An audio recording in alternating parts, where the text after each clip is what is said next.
We have to start with our meeting. King, please flag our agenda.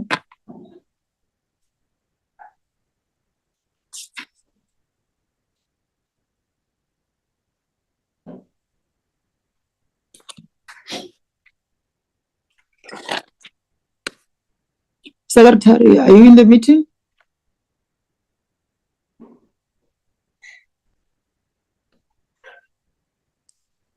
Okay, yeah, I see you. Assist us Yes, with the Chairperson. Okay, thank you. Good morning. Morning, sir. Yes, I was just checking the number of the members.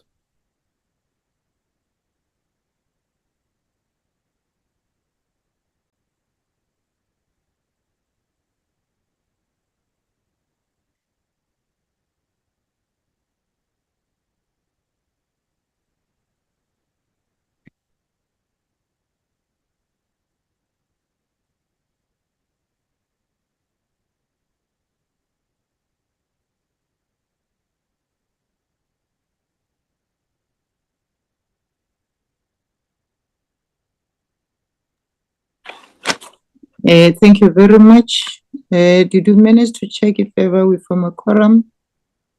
King? As Chair, I was still checking the members. Okay. Allow me to then greet everybody on the call and also to say I officially open this meeting. We have visitors today. The purpose of the meeting is to listen to their presentations, and if ever they have requests, they'll put their requests on the table, and thereafter the honorable members will then engage with the presentation and check how they can assist them. If ever they have questions, they will ask them the questions, and thereafter we'll then receive a clarity from our presenters. And what is going to happen now, we will listen all the presentations and thereafter we'll then engage. But we are going to move to item number 2, which has been run by the portfolio committee secretary. Over to you, Dr. King. Thank you, Chairperson. Good morning, honorable members. Good morning, visitors from different organizations that have been invited by the portfolio committee. And then, Chairperson, with us, we are having Honorable Kruger, Honorable Njaba, Honorable Mafahane, Honorable Matulelo, Honorable Sapo, and Honorable Bilankulu. So far, those are the members that are in the platform. And then, and also Honorable Mulotsane. Then the apologies that I have received, it is the apology of Honorable Malimacha, who has indicated that he is been invited to another PC. He's got a commitment there, and also received the apology from Honorable Singh. And the last apology that I received it is from Honorable Gobeni, who indicated that she is in the impeachment committee. So those are the apologies that we have received, Chairperson. And Okay. I should think the organization that have been invited, which they are for, I believe that they are on call. We'll hear from them when they are introducing themselves, Chairperson. Thank you. Okay. Thank you very much, Secretary, for rendering this item. I want to welcome all the honorable members that you mentioned their name in our meeting, and also to say we welcome the apology from Dr. Malimaja, Mrs. Ngobeni, and Mrs. Singh.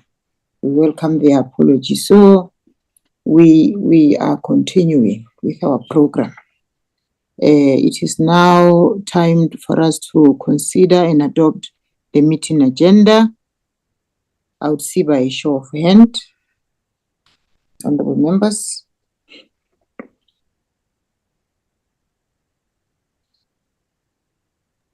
Chairperson, I propose that we adopt the agenda as presented to us. Thank you. Thank you very much. The Honorable Member Kruger has adopted the agenda. Can I see any honorable member who want to support the move by Honorable Kruger? Honorable Bilankulu, over to you. Our chairperson. Yes. Our chairperson, thanks very much for the opportunity. On the agenda, we know maybe you can advise us, chairperson, that in terms of the law in South Africa, that we have got one apex in the country now. We don't have many apexes in the country. But then we're seeing Chairperson. Yes. Okay. Chairperson, I'm sorry. We are not going to allow interruptions from the participants in the meeting. It's not allowed. Okay. That is not part of the protocol, I'm afraid. Yes. Thank you very much, Content Advisor. And Tate Lawrence. Okay, I'm sorry. Okay, I said it's for all of us. It's for you. We respect you. That we are not supposed to speak on that one. Okay, thank you very Thank much, you. Lawrence.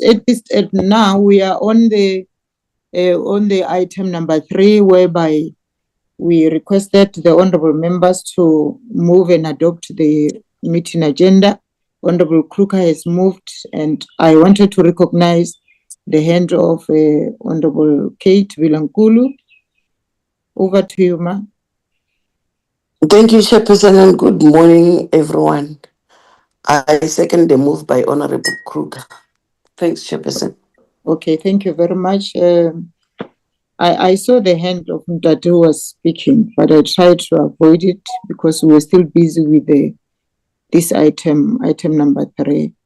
Thank you very much, Content Advisor, for giving us the direction, and we welcome the apology from, I forgot the name.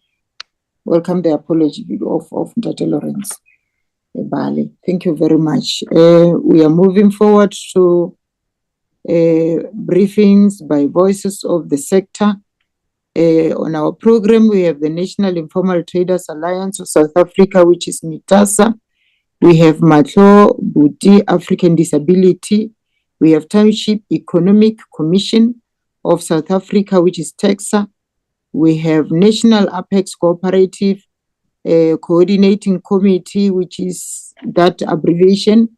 The last one is South African National Apex Cooperative. So we are going to allow our visitors or the sectors to do the presentation as mentioned.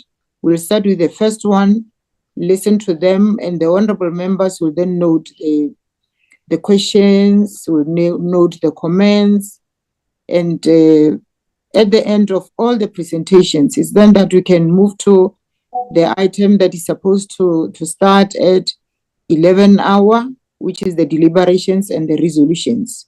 So we are now going to allow the National Informal Traders Alliance of South Africa to then take us through the presentation. Over to you, National Information Traders. Good morning, everyone. My name is Mampapa Kamadikoto, a General Secretary of National Informal Traders Alliance of South Africa, NITASA.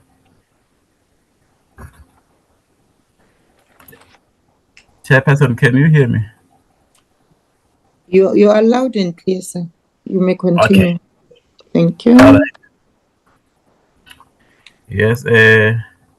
So I don't know how must I share my screen or what? Or they will just do it for me. They will share it for me. Secretary, what will happen? Chairperson, they will have to roll they'll to flight their presentation.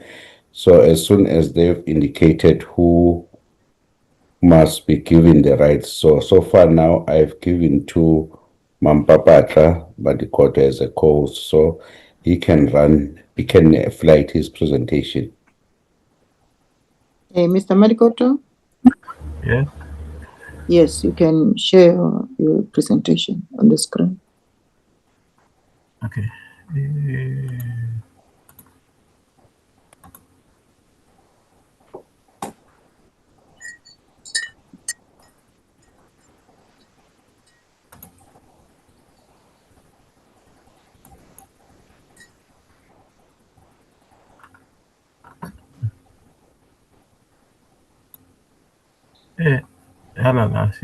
Now is the technology is taking a toll on me now.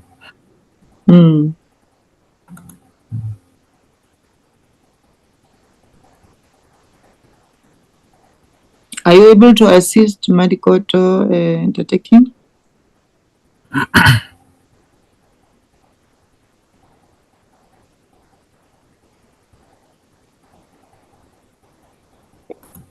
What could be a problem, Mr. Madikoto?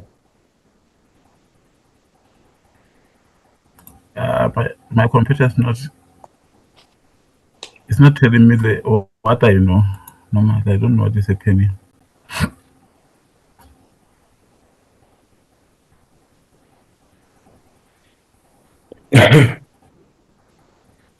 From which organization are you? National Informal Traders Alliance of South Africa. NITASA. Huh? National Informal Traders Alliance of South Africa. Yes. NITASA. Yes.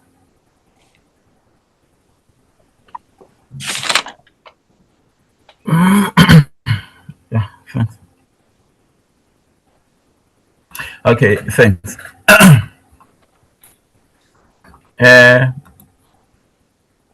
Because of time, I'll try to be fast. As I indicated, that my name is Mampapatra Madikoto, the General Secretary of NITASA, National Informal Traders Alliance of South Africa. Yeah, today I will present our concerns that we are having, with the hope that the committee will help us. NITASA was formed in 2023 and registered as a non-profitable organization with a mandate of uniting informal traders to create a strong voice and advocacy for informal economy sector, and in the additional also to address the socio-economic challenges faced by informal economy sector.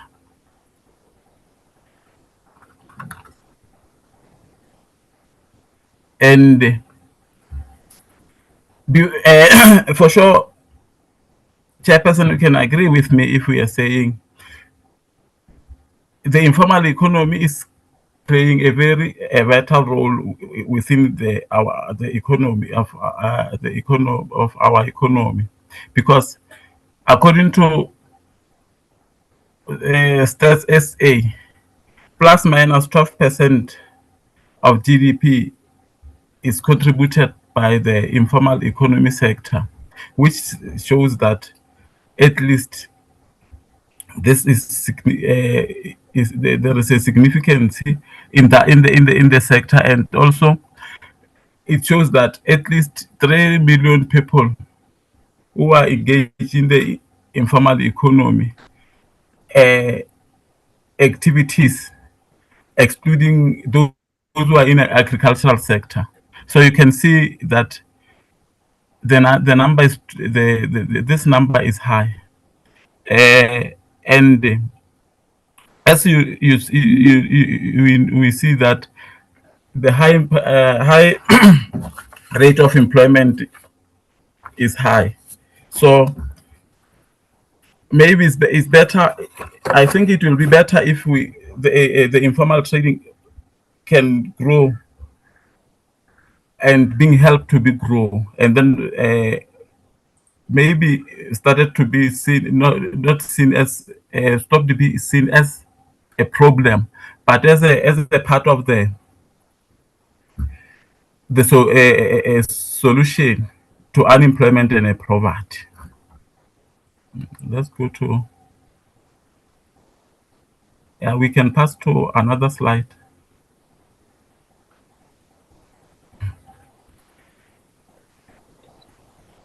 And in terms of perspective, a local economy, is that we believe that the informal economy serves as the cornerstone of our domestic economy landscape by addressing the following specific areas of concern.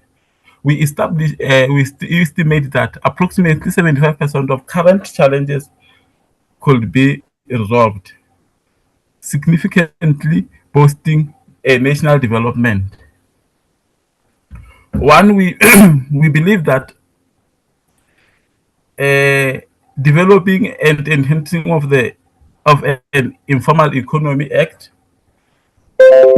municipal trading permits and operating spaces, trading infrastructure and facilities, impact of foreign nationals on the township economy, chamber support and government partnership. So these are the things that we we think if they can be addressed, and most of the problems that we are having will change. Let's move to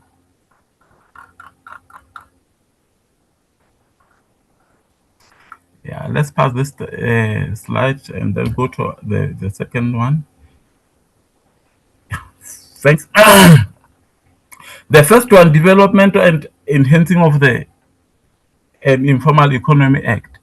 We believe there is an urgent need for a dedicated legislative framework and policy alignment specifically designed to protect this sector.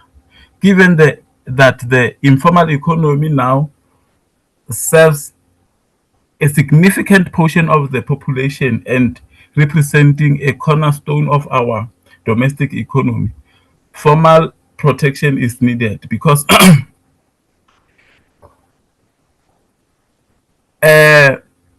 when you look what is happening within the informal sector now, and then you will see that there is no any protection that the sector has, and then there is no any law that significantly talking to the informal economy as a sector.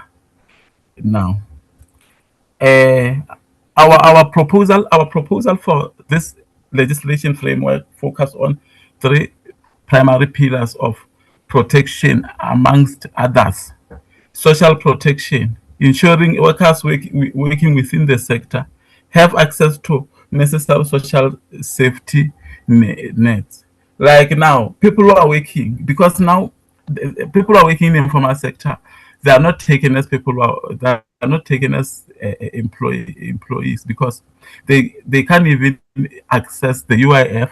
They can't even access some other things. The UIF, even if the UIF is being paid by the employees themselves, but for those who are working within the informal sector, they can't do that because the labor law is not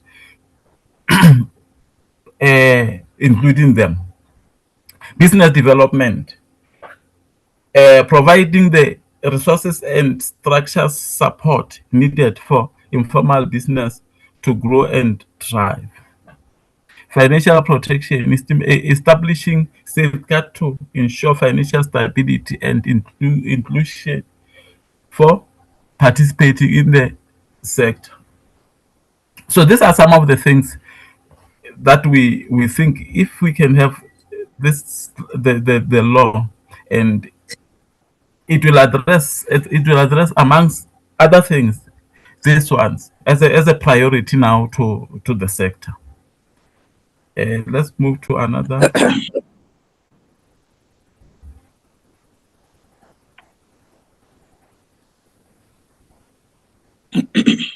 Municipal trading permits and operating spaces challenge. Our members are currently facing significant administrative barriers that impact their daily operations. To address this issue, we are advocating for the implementation of national standardized trading permits across all municipalities. We believe that a uniform approach will streamline our processes and help resolving the operational currently faced by our members. Because if now you see each and every municipality has their set of bylaws which are not the same, and they don't even implement them the way they're supposed to. So that always frustrates the the the, the traders, and also it frustrates even us as the organization to help our members, because of we don't know what is the standard, and we don't even know what to do if the municipalities, they don't even adhere to their own bylaws and their own bylaws and the laws. Yeah, we can go to another slide.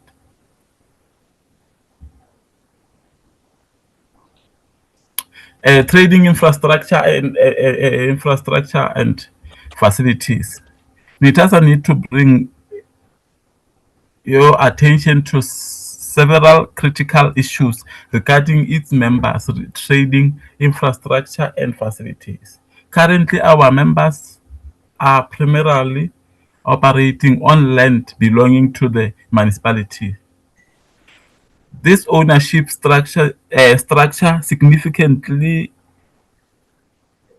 limits their ability to implement necessary improvements and developments.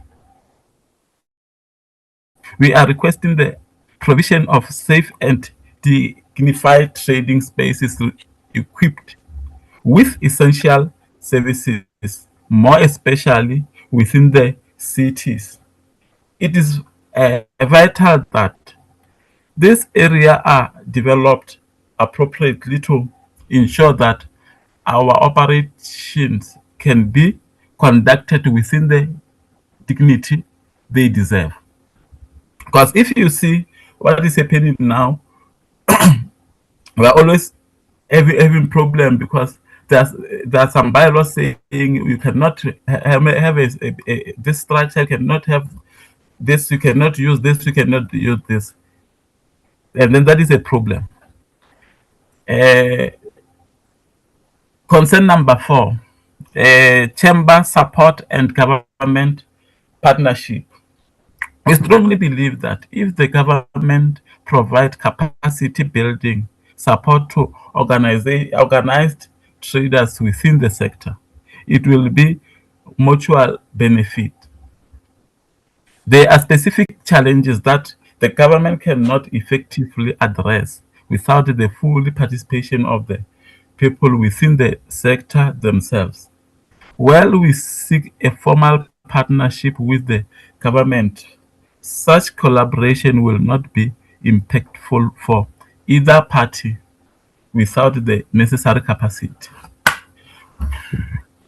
As a national, South Africa has sent a shift in the as a nation, South Africa has sent a shift in the local economy due to challenges in coordinating our domestic economy activities. During the transition to democracy, the informal economy was largely overlooked, as it was not exactly except not not expected to play a significant role. However, circumstances have changed, and there is now an urgent need for this sector to be developed and integrated. So without the government support to build the capacity of the sector and of the organization that has to deal with these people, with the traders, so we cannot get anything right, because as we know that the sector itself, it lack lot of skills and lot of things. So we look into the government for that. The last one, the impact of foreign nationals on the township economy, which is now, this is a very serious thing now for our country as we speak now. The significant impact of foreign nationals on the township economy is why oh, sorry for the spelling, the wrong spelling there. It's supposed to be warrant. This is a complex issue requiring cooperating across multi-department. We specifically looking to the Department of Small Business to lead the way in supporting local nationals. We believe that if the department strictly implement its existing laws and policies regarding foreign nationals, it will greatly ease the current tension we are experiencing. It is our hope that the government will well-being assisting local entrepreneurs based on their actual expressed needs, rather than providing support based on what the government assumed they require. The department must take a active step to neutralize the disappropriation influence of foreign nationals within the local economy. The current percentage of foreign nationals participating in is unacceptable, particularly as many activities are not in compliance with our laws. So we just wanted to put that we as an organization, we support the law enforcement, but we reject mob justice. The law must be enforced by the state, not by communities taking matter into their own hands, because that will create more crisis than what we are having now as a nation. So we are strongly calling to the government that they must laws that we are having to save the nation for and any circumstance, the circumstances that we might not even wanted to see ourselves in. Yes, yeah, we can pass.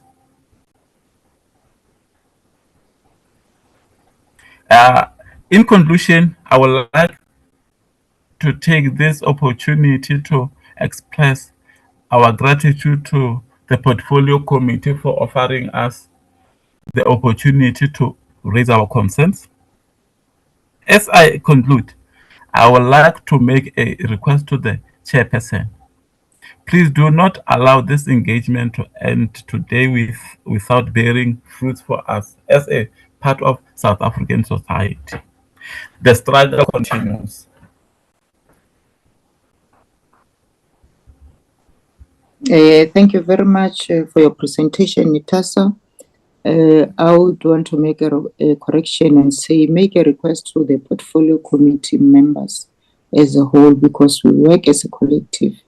And I would want to appreciate that you tried to stick to your time, though at the beginning of your presentation we had a challenge of giving us your presentation on the screen, but you did not waste time.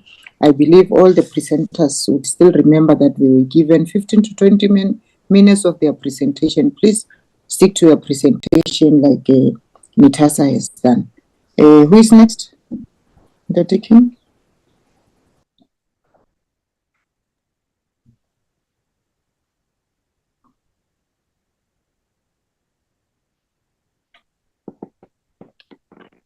Thank you very much. You are now in the hands of Molo Buti, African Disability.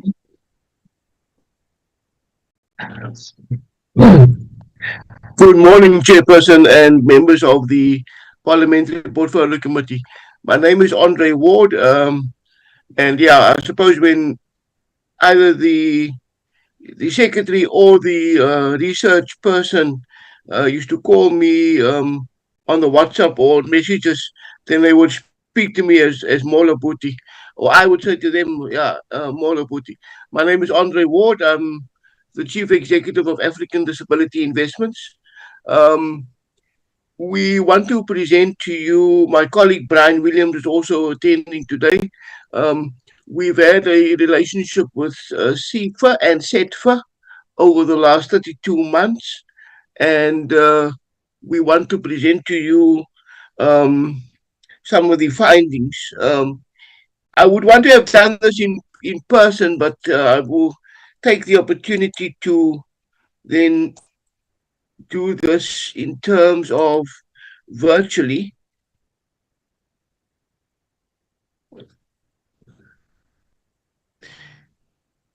When we look at people with disabilities, society, if you must close your eyes and everybody is born equal. If you are born a woman, then society disadvantages you at 33 and a third percent. If you are born a woman, a black woman, society disadvantages you by 66 and 2/3%. Then you need to then make up for that. If you are born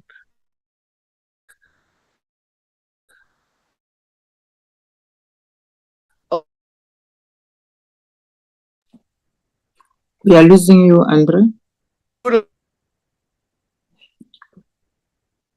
Maybe you should try and close your video. There's no hope for you. So when disabled people look at being part of economic... My apology, Andre. Can you try and switch off your video because we lost you for some seconds. Okay. My video? Yes. Okay, just hold on. Just go back in. Okay. Here we go. Okay, let's see.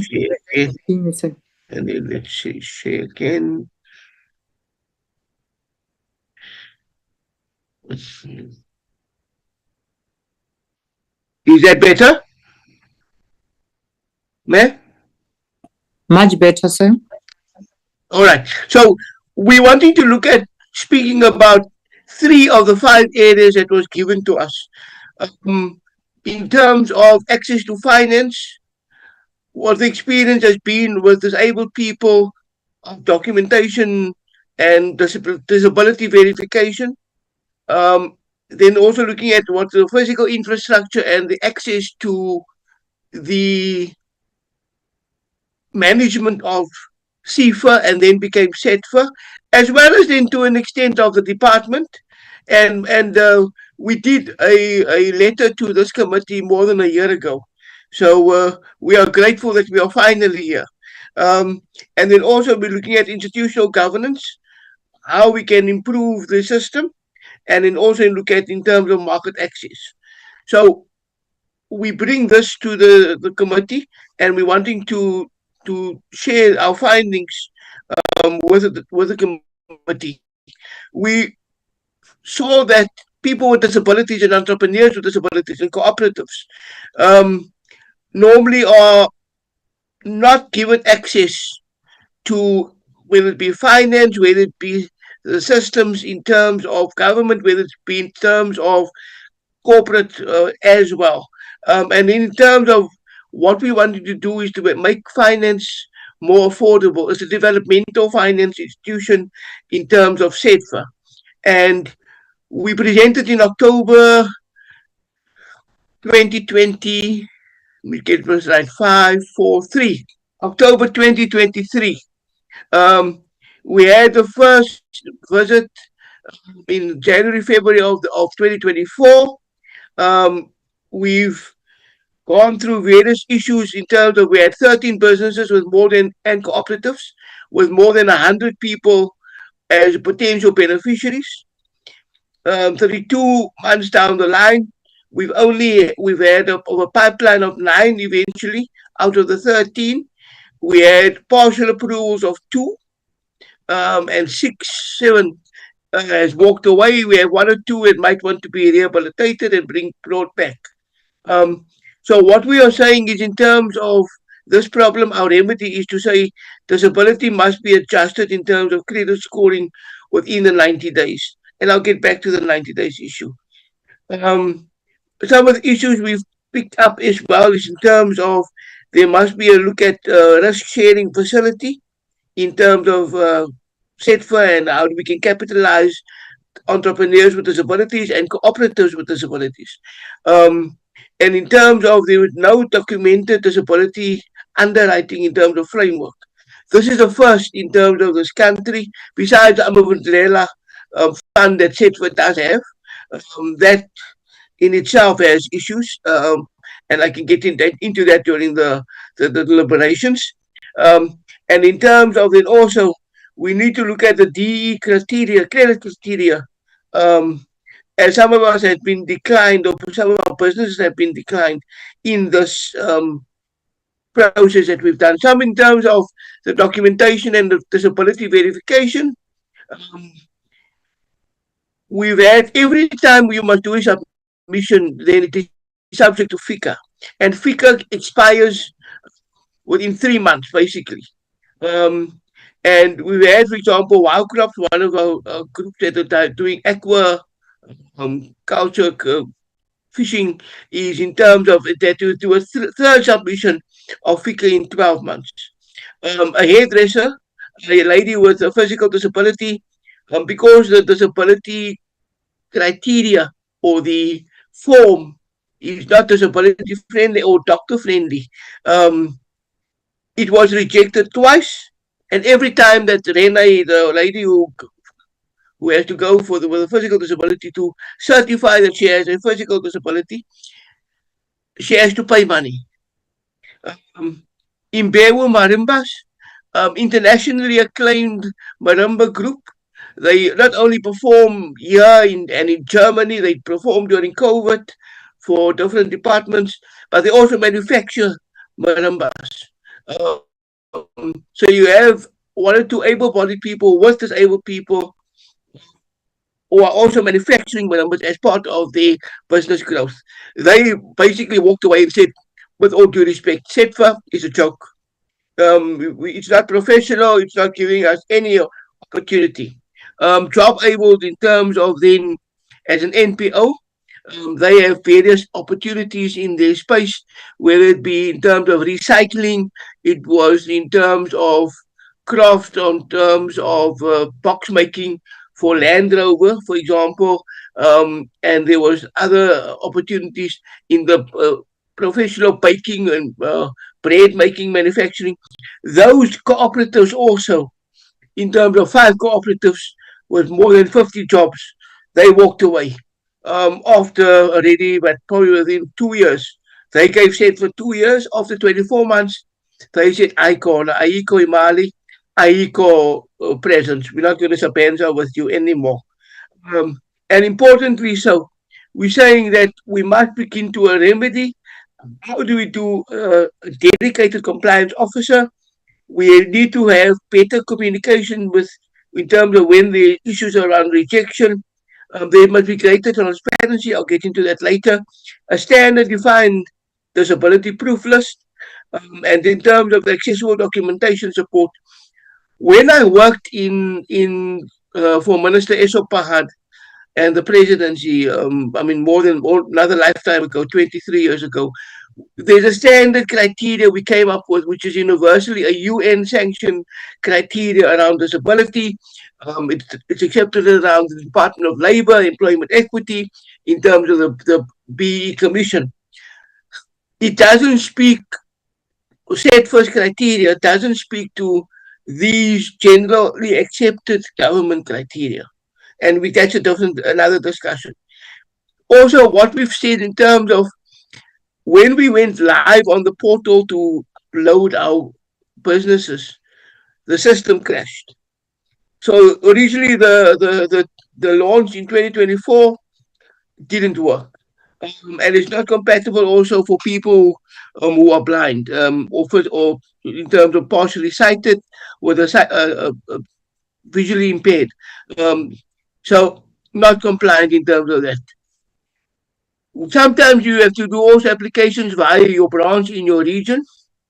Sometimes it's not accessible and also not audited in terms of accessibility audit, in terms of the Department of Public Works. We also, in terms of some of the communications, it hasn't been easy to read or accessible for people with different types of disabilities. We'll be hearing as well. And we need to look at those kind of issues. So our remedies there and our recommendations is around in terms of audit of all digital infrastructure. Also, the other issue was around the legal frameworks. There's a backlog internally in SETFA. And we were told confidentially what it is, but that needs to be sorted out. We met with the DG in April, May last year. We met with the DG and the minister again in November. We told the minister that the system is broken. It still hasn't been rectified or remedied. We need to look at how we can professionalize and bring a world-first DE dashboard where disabled people can automatically and easily upload their applications. As well as also look at how different issues can in terms of communication with officials and us as a management team that was running this program. I've written to the CEO, no response. I wrote to the DG so many times. The DG also at one point pushed us aside and gave us to a director. My experience in government after 30 years in BE and was in 3 government departments is that unless you are at the chief director level, you cannot make meaningful decisions to the beneficiary base. This being black disabled people, fundamentally, it was not on. And we even wrote to different officials to tell them about their PSA obligations, their Batupele obligations, as well as their constitutional obligations, not only in terms of Section 2 of the Constitution, but also generally as public servants. We also looked at how, in terms of disabled people, are excluded. Let's call a spade a spade.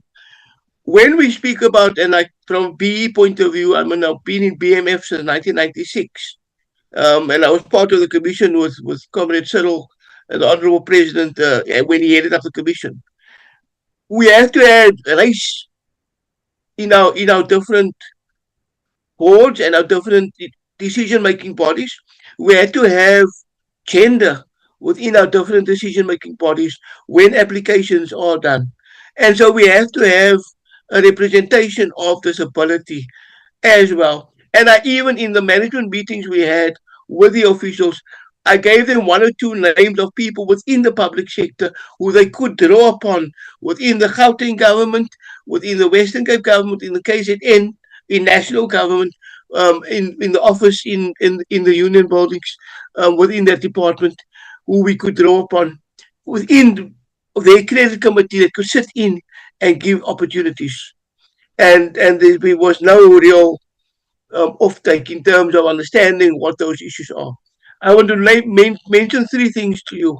One, when we have an issue around racism, it's about race discrimination.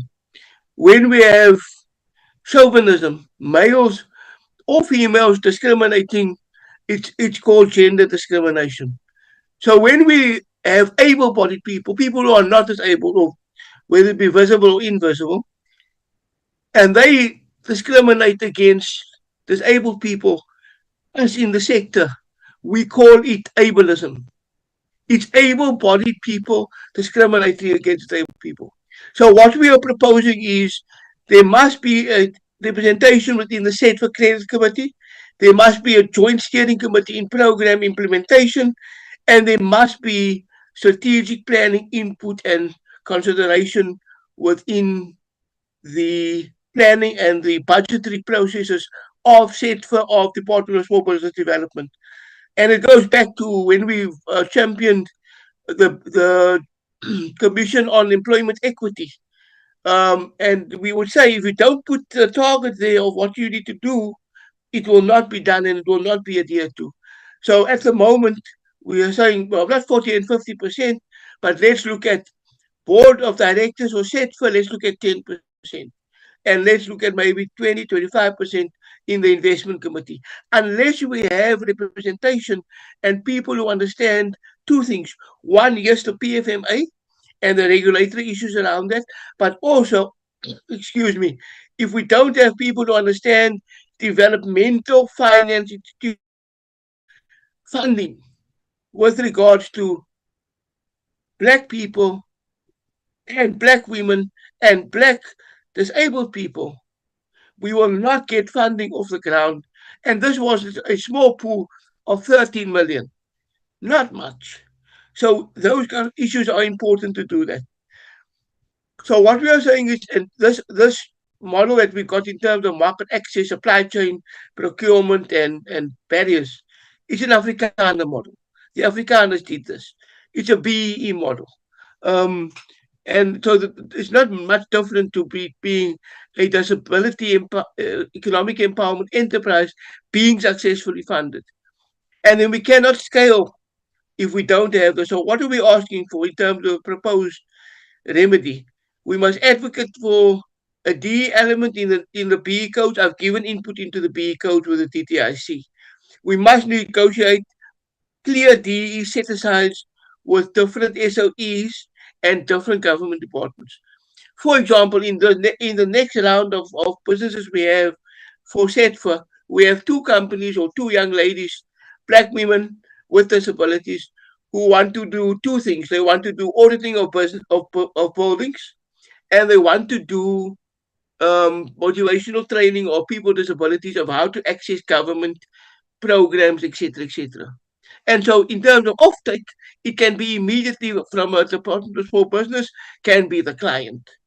And that would then ensure that whether you have a 70-30% split or a 50-50% split between grant funding and loan funding at a developmental interest rate, those young women, black women with disabilities, they can easily then access contracts with the other department as the off-taker as well. Why don't we recycle the rand, the dollar within our own economies and our own enterprises very clearly? The Afrikaners do it, the Jews do it. As black people and as black people with disabilities, we can easily provide services to that. For example, there's more there's about a few 100,000 buildings in the Department of Public Works. Not even 10% has been audited in terms of accessibility audits. That if you take one province, KZN or Western Cape, and you take 10% of their buildings, you can create 100 jobs of 10 teams with 10 people doing audits of those buildings in an organized, structured format, and it will take them 10 years of sustainable jobs, and you can easily multiply that by 10 or by 100. You can create 100,000, 10,000 jobs, and you still won't get through all the public works buildings to be audited in terms of disability criteria. So in terms of Transnet, that's another issue. We can talk about Bukubai. In terms of ESCOM, we have capacity in Soweto, we have capacity in Northwest to provide ESCOM SMME offtake opportunities around that. And so when we do the set for issues, we must also have the procurement contracts that we can pair up so that can become important as well. Please check your time. Yes, so we can't access collateral-free finance, lacks of formal documentation, excluded of that, as well as that. In conclusion, we must be looking at credit-adjusted collateral-free DE lending, single submission, independent audits, minimum of credit investment committee on board and on SETFA, standalone DE elements. The minister has come up with this good news for entrepreneurs, 40 days turnaround time. We are at 32 months turnaround time. 40 days versus 32 months. The ministers, that's our response to the minister. This has been our proposal, and we've kept back on the press releases to say we are being excluded. There is service delivery, no service delivery. And we need to sort this out. So we thank you very much to the committee for this opportunity to present our findings and our experiences over the last 32 months. Yabonga, Nkoskako. Thank you very much for the presentation. We are moving forward. Secretary, who's next?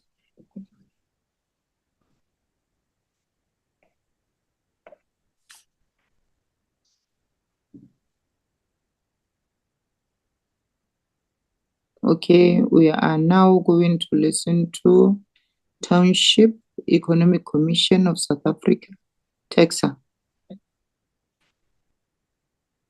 Over to you.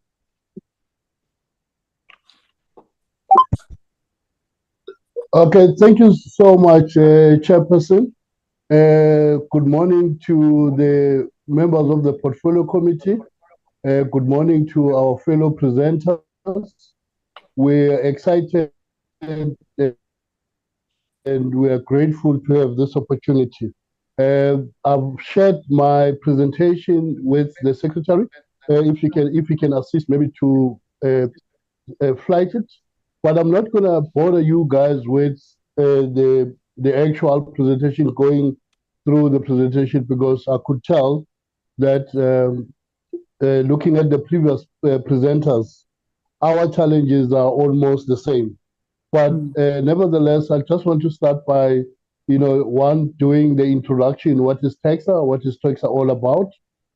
Two, and then I'll go through the stats, and then I'll just go straight to the challenges and also the solution. And then basically that will be my presentation. My name is Beki, my events Twala. I'm the founder and the president of the Township Economic Commission SA, which we've got two structures that we've registered. One is the commission and the other one is the foundation, but they are both TEXA. What then happened is that what is our mandate as TEXA?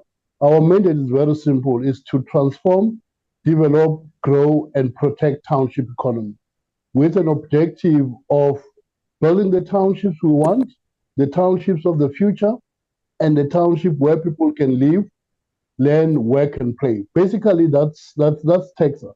Now, the commission, the mandate of the commission, or the actual focus of the commission is policy, making sure that policies, when we create policies, are aligned with the challenges and the create solutions of the township space.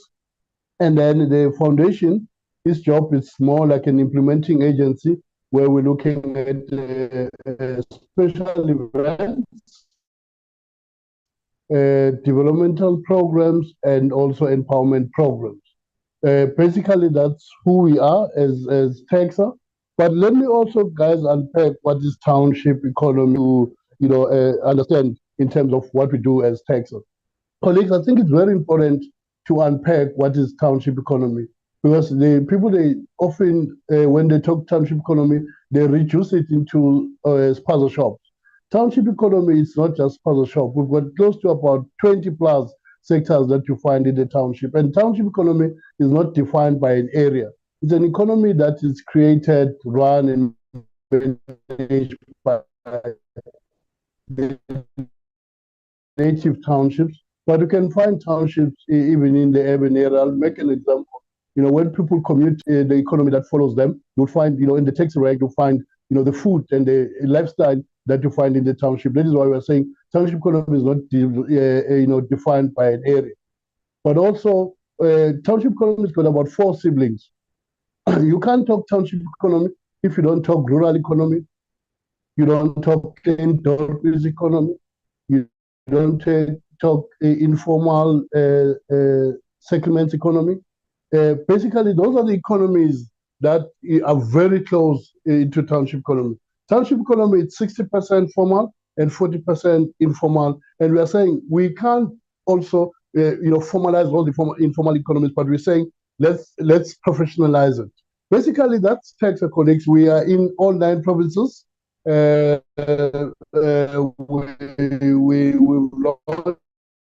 launched all the provinces. We are very excited about that. One of our biggest achievements was the signing into law and proclaimed the Township Economic Development Act, which is still a Gauteng Act, but we are advocating to make the Township Economic Development Act into as a national program. But what we've also realized is that there's a number of these acts that are there, from your COGTA to your DTIC to your Department of Small Business Development, and there's no an actual clear program that brings all those government entities together. And then you find the national government is doing something else, the provincial government is doing something else, and the local government is doing something else. For example, let's take the whole concept of registration of Spaza Shops. Obviously, the act sits with the COGTA, but the funding is with the DTIC and the Department of Small Business, obviously through agencies like your NEF for DTIC and also the CENFA for Department of Small Business. Now, this is why we're saying there is that disconnect, between intergovernmental department with nationally, also linking with the province and also linking with the local government. But now, and also there's a huge gap between our relationship in terms of us working together. What we are saying, colleagues, we've positioned ourselves as the gateway to the township and the rural economy. For example, when you look at what colleagues have presented, it shows that there is no a uniformed or a structure where all of us, we speak with one voice. All the organized business formations that you find in the townships, that you find in the rural areas, where we say, this is our mandate, this is the programs that needs to be done.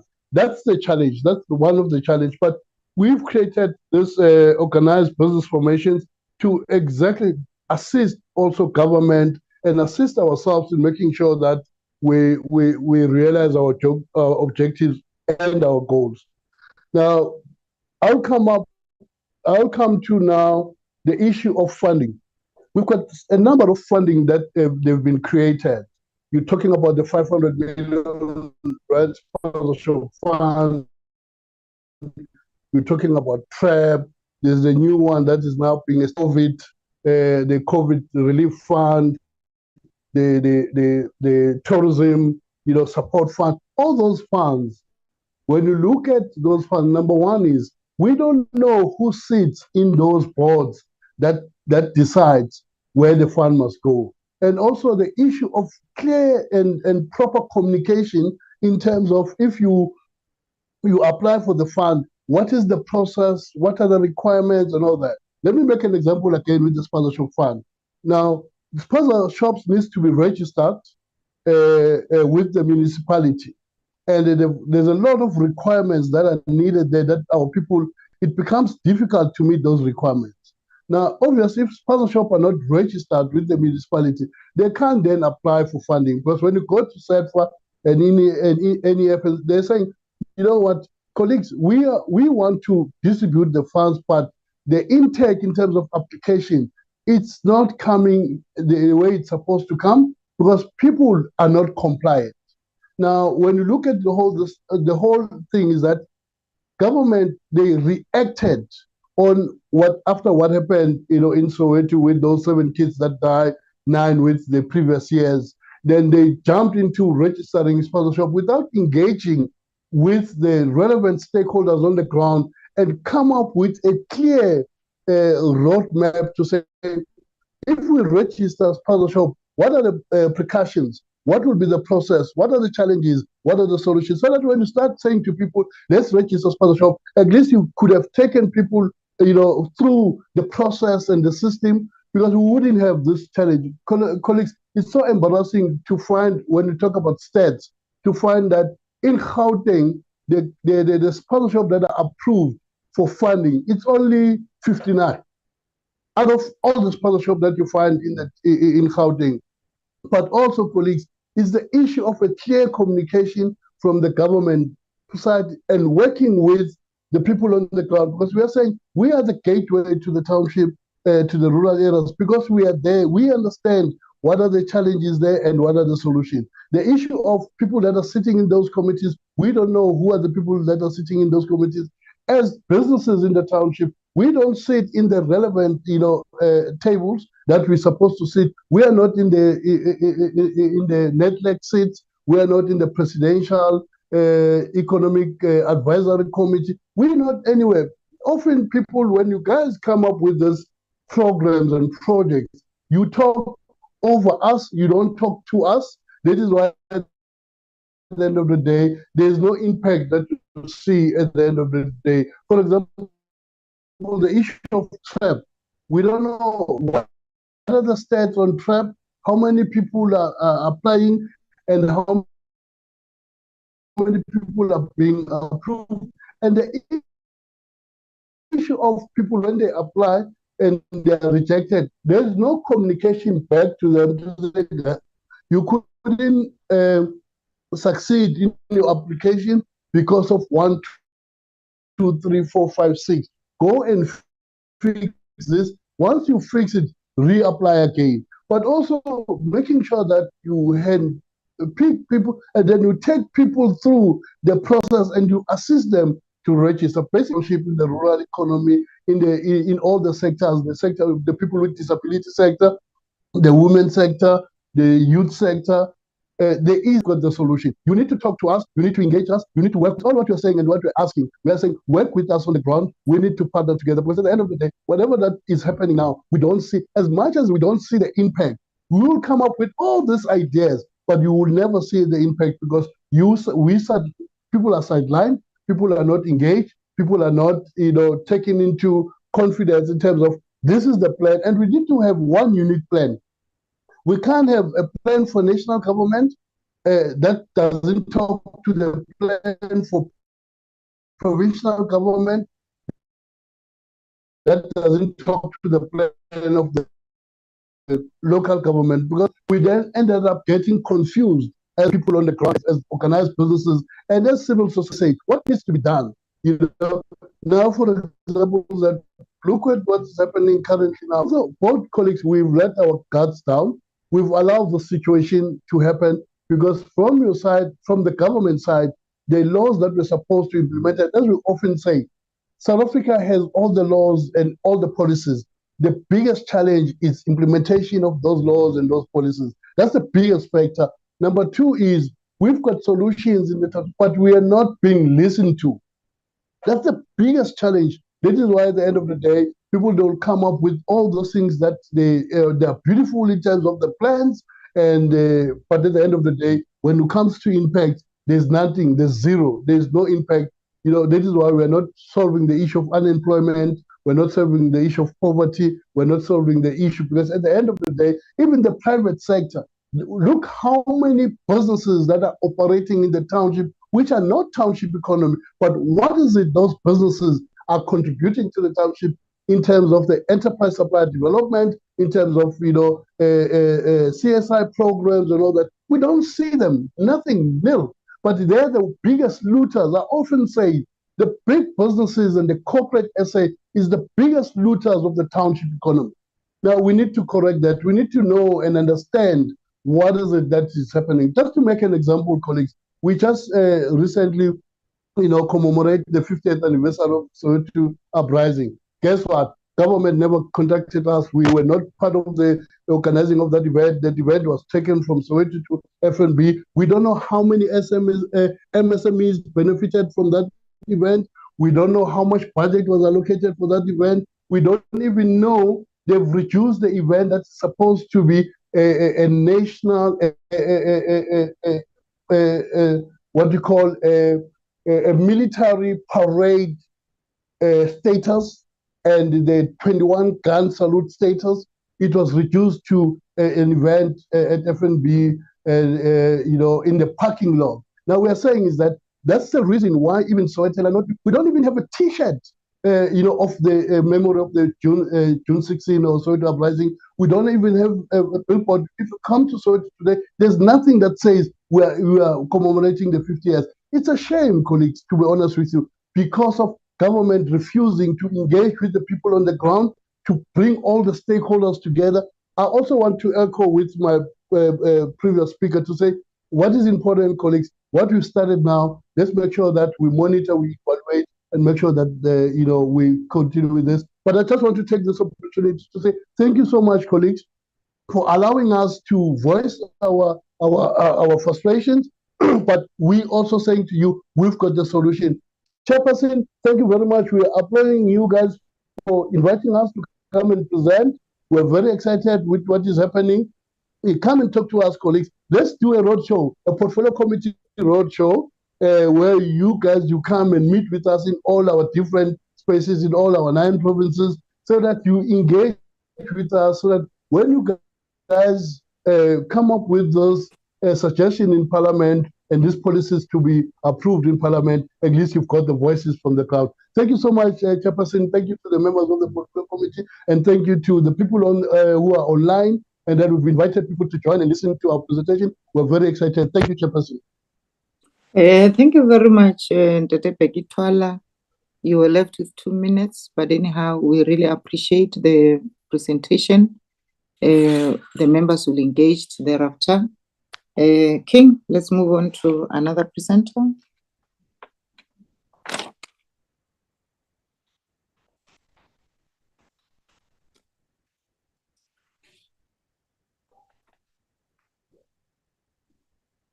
We are left with Sanako and National Apex cooperating. Who is next? Okay, is the National Apex Cooperative Coordinating Committee. Over to you, Apex. Thank you, Chairperson, and greetings to the Chair and the Honorable Portfolio Committee. We meet again just to come and discuss our issues as a cooperative movement on the ground. And let me start with the introduction. My name is Zakaria Matsela, the National Convener of the National Cooperative Apex Coordinating Committee. And we are privileged to have this opportunity to come and present what we are doing so far. Let me start. I'm not sure if probably someone has assisted me with sharing of the presentation so that we'll be able to talk to that presentation. If Secretariat can assist me with that, Chair. Yes, Secretary. Mr. Matsela, I've made you a co-host. Can you fly from your side? Okay, let me just see. Where's that thing? Just give me 2 seconds.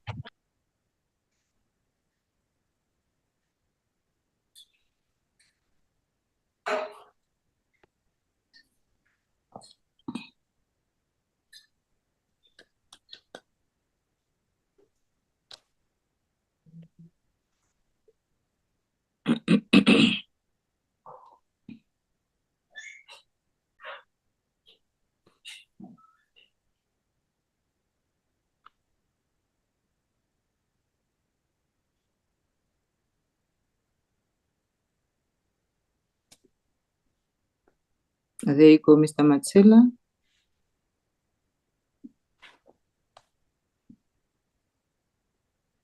Your presentation is on the screen, so you can continue.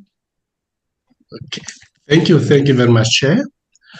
The National Cooperative Apex Coordinating Committee is a committee of tertiary and secondary cooperatives, which was established in 2015 after the International Cooperative Day celebration that took place in Taung, where part of the resolution was to say that we should start a process of a unified Apex cooperative in the country.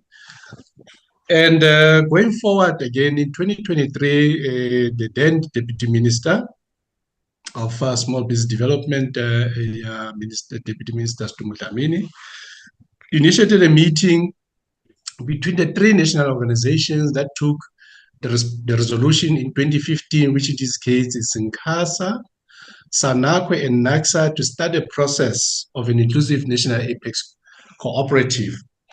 And this particular mandate was further endorsed by the current Ministry of Small Business Development to start that particular process and see to it that this particular process of an Apex gets concluded. And in this instance, the tertiary cooperatives, secondary cooperatives, and possibly cooperative support organization were then to be roped with this particular process. And what was very clear is from the minister to say that she is aware that there are a number of these particular tertiary cooperatives and secondary cooperatives who do not belong to any of these three national organizations. And then it becomes the task of the coordinating committee to ensure that all the registered secondaries and tertiary cooperatives are part and parcel of this particular process. Now, the reason behind the formation of an Apex would involve a structured process that obviously includes the secondary and tertiary cooperatives. In this case, in terms of the CIPC reports, there were currently 67 registered tertiary cooperatives. And then the purpose of the Apex would be to unify voices of the cooperative in all sectors and promote their interests and aspirations. And the aim was to strengthen coordination, advocacy, representation, and engagement between cooperative movement.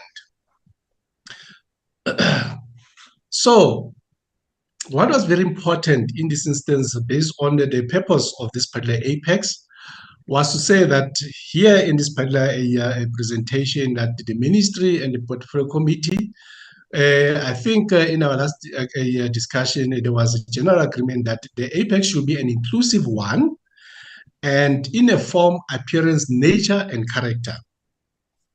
And that this particular Apex should at outset be starting a preparatory work, not that the coordinating committee automatically is an Apex, but they were supposed to start a preparatory work on the grounds to make sure that this particular Apex cooperative, it gets launched sometime later when the work has been concluded. So with that particular point of view, we note that there were then attempts of what we normally call the cosmetic efforts aimed at establishment of an Apex. The problem of this type of a cosmetic type of an Apex will be that it will be an Apex that is established without support of the cooperative movement, and then it gets relegated to a place whereby it has now to begin to advertise its work, as opposed to taking a mandate from the members. So it becomes like a company or some sort of a consultation company that has to advertise its work because it was not established with a particular mandate at the center. So the main aim and the nature of this attempt, it will be just to collect certificates and then poll CIPC and say, here we are registering ourselves, and then out of the kilt and the needs of majority of the movement on the ground. So the coordinating committee then in its establishment was then to avoid that type of an approach. So the critical role of NCACC in this case was segmented into two forms. The primary objective will be to to agree that we need to have a single apex and an inclusive national apex organization. And then there will be a constitution that will be approved at the launching conference. Then there will be a compilation of the national database of cooperatives at sector basis. And there will be the elected leadership at the launching of that particular conference will be tasked with the governance of this particular apex organization. Secondarily, obviously, to make sure that all primary cooperatives now are beginning to be organized in national sectors. And then these particular sectors also to ensure that the cooperative experts from other countries where the apex has been in existence can come and impart skills on movement building. And all government departments, called cooperatives, exist in a number of departments, specifically the social and economic cluster, that this government department, they come and support this apex organization through the existing of sectorally based tertiary and secondary cooperatives, and that there's an enabling ground to ensure continuity of the movement building beyond the conference.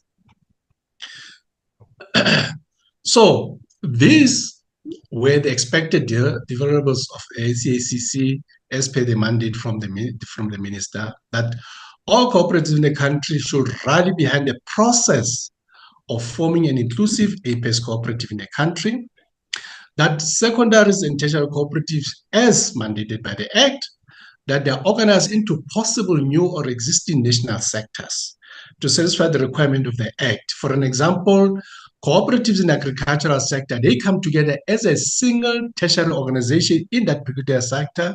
The same for housing, the same for health, the same for social development. A number of these particular sectors, they come together and in terms of the Act to form this particular apex organization. And the structure will be exactly the way COSATU as a federation of cooperatives is formed, whereby we've got a number of national organized unions who collectively come and form an apex of the union or the labor federation, as COSATU as an example. And then we'll then have to agree on the date of the launch and the funding of this particular process, including the conference and the bringing of international experts, and finally presenting the draft constitution in their provinces so that it gets adopted at the national conference. The role of government in this case was then identified in such that in the formation and development of this apex cooperative, it will be crucial for government to ensure that the sustainability and success of this organization serves its members on the ground. So it is therefore essential for the development and implementation of policies that ensure cooperatives in different sectors receive quality services by enabling an atmosphere for business operations, while it strengthens the institutional capacity of the apex. So this is what the apex has done so far.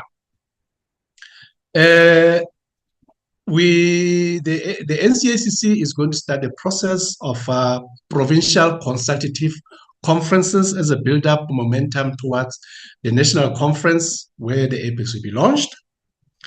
Then a request in form of a letter to the Office of the Director General was already sent, and the first consultative meeting already has been held with the department.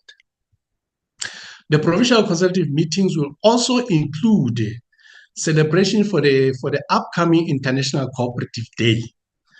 The decision of the coordinating committee, as informed by a number of provincial chairpersons after consultation with cooperatives in different provinces, was that, as opposed to the conference that we had last year in Rustenburg, where some of the provinces were not even able to send their delegates to the particular conferences because of either coordination challenges or funding that was not set aside, or in some situations, it wouldn't make sense that with a number of cooperatives on the ground, a province then will send 2 or 3 people just to go. And so this particular event that becomes a celebratory event, not an event which in this case becomes a business-like type of an event.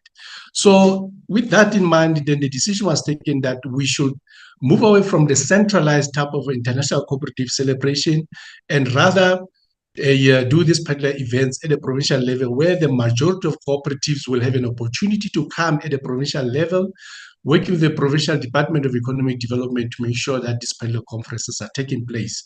So it then becomes a two-time approach. While we celebrate the IC, we also dwell with issues in terms of preparation towards the launch of the Apex.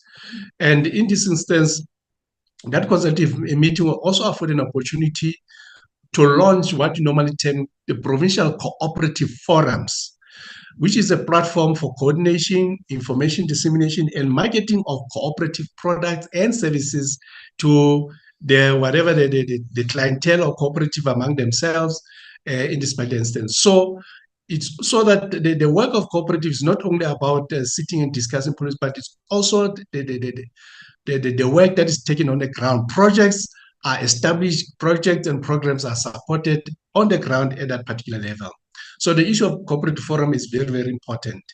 And the launch of the cooperative desks that will assist with the registration, compliance, support, and incorporate district development model to bring change to their communities. We are aware that the Cooperative Act is very clear that when a cooperative provides a report in terms of the return, it also needs to demonstrate the impact of its work as a cooperative, because it's a community-based organization, to that particular community where they come from. So that is very important in this case at that particular level to incorporate the district development model. That then will also work closely with cooperatives in this case, and also prepare the cooperative for the launch of the conference. And then the list of this particular preparatory provinces has been circulated and also circulated to the Office of the Director General. And hereby in this particular province, in this particular presentation, they are also being canvassed. The critical support role that we are seeking from the department at the moment, one, in the letter that was sent out, it's a request for partnership with the department in terms of the planning for the national event, and also engage in provincial departments to work with the provincial organizers on the ground for this particular work that I've already outlined. The department, in this case, in terms of the assistance that they assist in the provision of the venue for the meetings and secretariat duties to the committee at the national level, whilst directing departments of economic development to do the same at the provincial levels. We are able to, in this instance, to say that whenever the meetings are done, coordination, preparation, planning, and everything, what is done at the provincial level, there must that type of also engagement at the national level together with the National Coordinating Committee. The process should be enhanced through the intergovernmental departments at the national level and provincial level for a simple reason that we have cooperatives existing in a number of different departments, as I indicated, being social and economic cluster. And also assist the provincial economic department to support the work of NCACC and its provincial coordinators when coordinating meetings for information dissemination and other business-related issues through the cooperative forums. And also sells the help of the CIPC registrar to support cooperative with the compliance process, because it's sometimes an issue that a lot of cooperatives are not compliant in terms of understand the process thereof, because the system is kind of complex of the CIPC in terms of compliance. This will also strengthen the compliance of cooperatives at the provinces through either being as primary cooperative or secondary cooperatives. Then also a collective fundraising initiatives between the NCACC and the department towards the launching of the conference. There was also talking to say that on annual basis, the department always have the Presidential Cooperative Summit. I think it's always happening in November, where the president, together with the department, always have that. So one of the proposal would be rather to have that particular presidential conference. It would be nice that presidential cooperative conference become an event to launch the inclusive Apex organization. And also source international experts to guide the Apex formation process through their own experiences in different countries that you'll identify. And also to have 2 meetings. So far, we have already held 2 meetings with the department regarding the above issue. The last meeting that we had, it was last week, Friday, together with the department. around these particular initiatives. So that is the long short of it of what we are doing and what we are proposing to the Honorable Committee through your chair. And then we hope that the department will be able to assist and come back on board on this one. With that few words, I'd like to say thank you, Chair, again, and the Honorable Committee for this particular opportunity to present the work of NCACC. I thank you. Thank you very much for the presentation. Dr. Matsela, we are now going to listen to the last presentation from Sanako by Lawrence Bali. Over to you, Dr. Bali. Now it is your time to speak now. And you have your 20 minutes.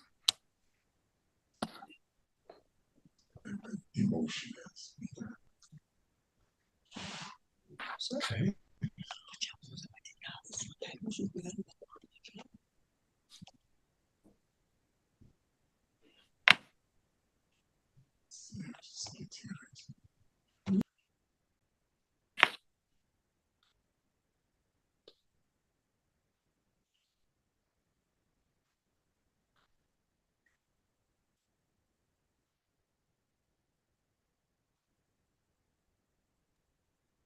Dr. Lawrence, please unmute. Mr. Matsela, can you stop sharing?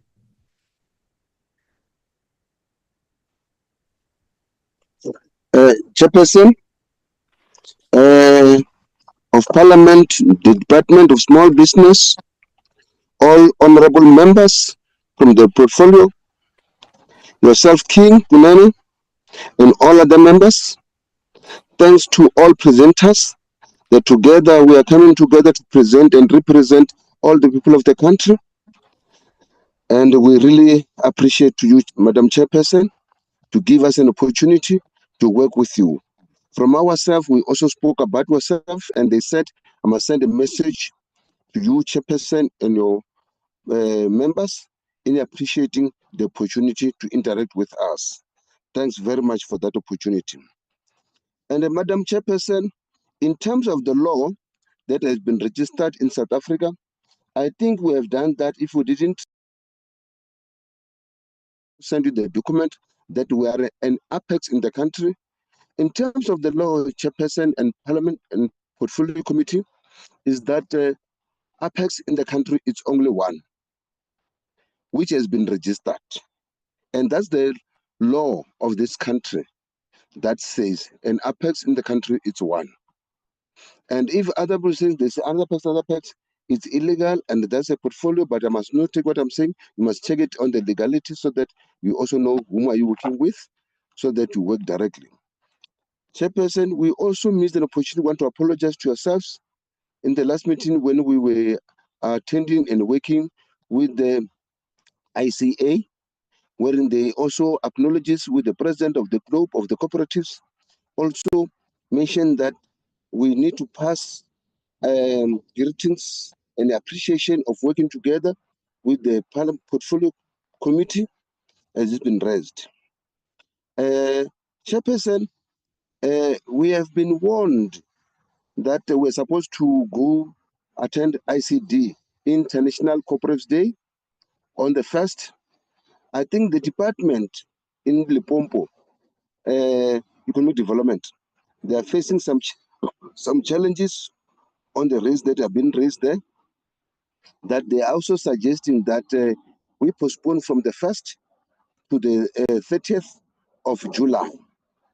And we have always raised the point that we also need you, members of Portfolio Parliament, that please come, please come and also talk and work together and participate. We are also looking at, when you give an opportunity, please look into processes when you meet with a number of members of the country that are cooperatives. We really appreciate that. And we'll also engage you, Chairperson and other members, on the issue of the programs that must also have, like other departments when they've got conferences, AGMs, and so on, that we really need you, Madam Chairperson, more with also your members, and we follow the law. We really appreciate. I'm going to request the Secretary General to present all what we have written on behalf of the all cooperatives that before, when we get this, we consulted with members from all provinces, from the national district, as well as locals, so that when we come to you, you are also representing all, so that you find it being there. Also, the issue that we also raised is the parliament document, which has passed from parliament on the issue of the academy, the issue of working together with the other issue of the to the agency, and the issue of working together, or the council that the minister have this of the tribunal, and which we need to work together on that issue. And we're hoping that after when we've raised with yourselves, when you need them, you need to make sure that as portfolio, are all this been raised? Are all these people working together? How do we come together so that we make sure that we indeed raise our people? So, Chairperson, thanks very much for that, and we really appreciate more than what we are saying. To you, Secretary General, Manzin, please read the whole report to them and present it to them as well, so they must have it, so that we are there. And all members from the executive of the Apex, one Apex in terms of the law. If the other people say Apex, you check where's this other Apex, because the law says one Apex. You can also look into that, Chairperson, and also look into what's happening. And it also comes together when you say this one is not registered, but they are raising this in Parliament. Thanks very much. Commerce Secretary General, over to you. Tata Lawrence, I would take that you were introducing your presenter to us, but the other things, I don't think they were necessary, that you should talk about them now and in front of the people that were invited by the Portfolio Committee. I would want to put them at ease that we did not invite them by mistake. They were invited like you. So we are now going to listen to the presentation. Listening to silent Dr. Lawrence. Thank you very much. Presenter. Thank you very much, Honorable Chairperson. Through you, I'll ask Mr. Polse, our Executive Director, to present to you, to the Parliament. Thank you very much. Mr. Polse. Thank you, through you, Chair. Thank you for the opportunity. Firstly, I greet you, Honorable Chair and honorable members, and also all those present. Thank you for the opportunity. Because of time, I will have to move a bit faster. But this is where we're at. We acknowledge, as the SA National Apex Cooperative, the role that Parliament plays in ensuring that legislation is definitely there for the benefit of society. The cooperative movement, in this case, SANACO, remains a premier vehicle for inclusive economic participation, enterprise ownership, and local economic development. Our role basically is to ensure that each and every component or level of the structure is taken care of and that it is developed. The opportunity that we sit before us is basically that we need to utilize cooperatives as an instrument for inclusive development, but only if at least these 4 structural prerequisites are met. There must be a coordinated framework. There must be a strong institutional capacity. There must be an effective collaboration between different partners and partnerships.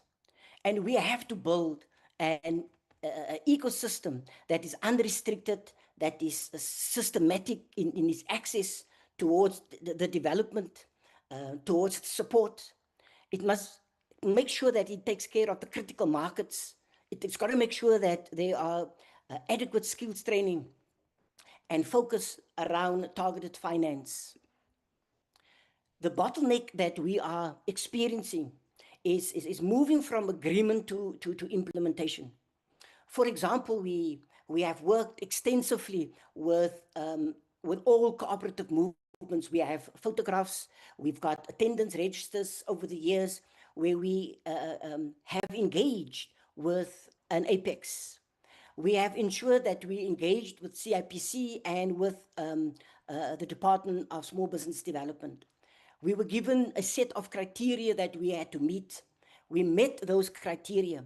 19 tertiaries agreed that this is what they want to do. Unfortunately, you're not going to start off with everybody on board, but we have started. And those who have started the process ensured that they started in a compliant fashion. So the framework is being designed. That's there. A memorandum of agreement has been discussed at length, deliberated with the Department of Small Business Development. They've given the input. We've got attendance registers that will speak to all of these things.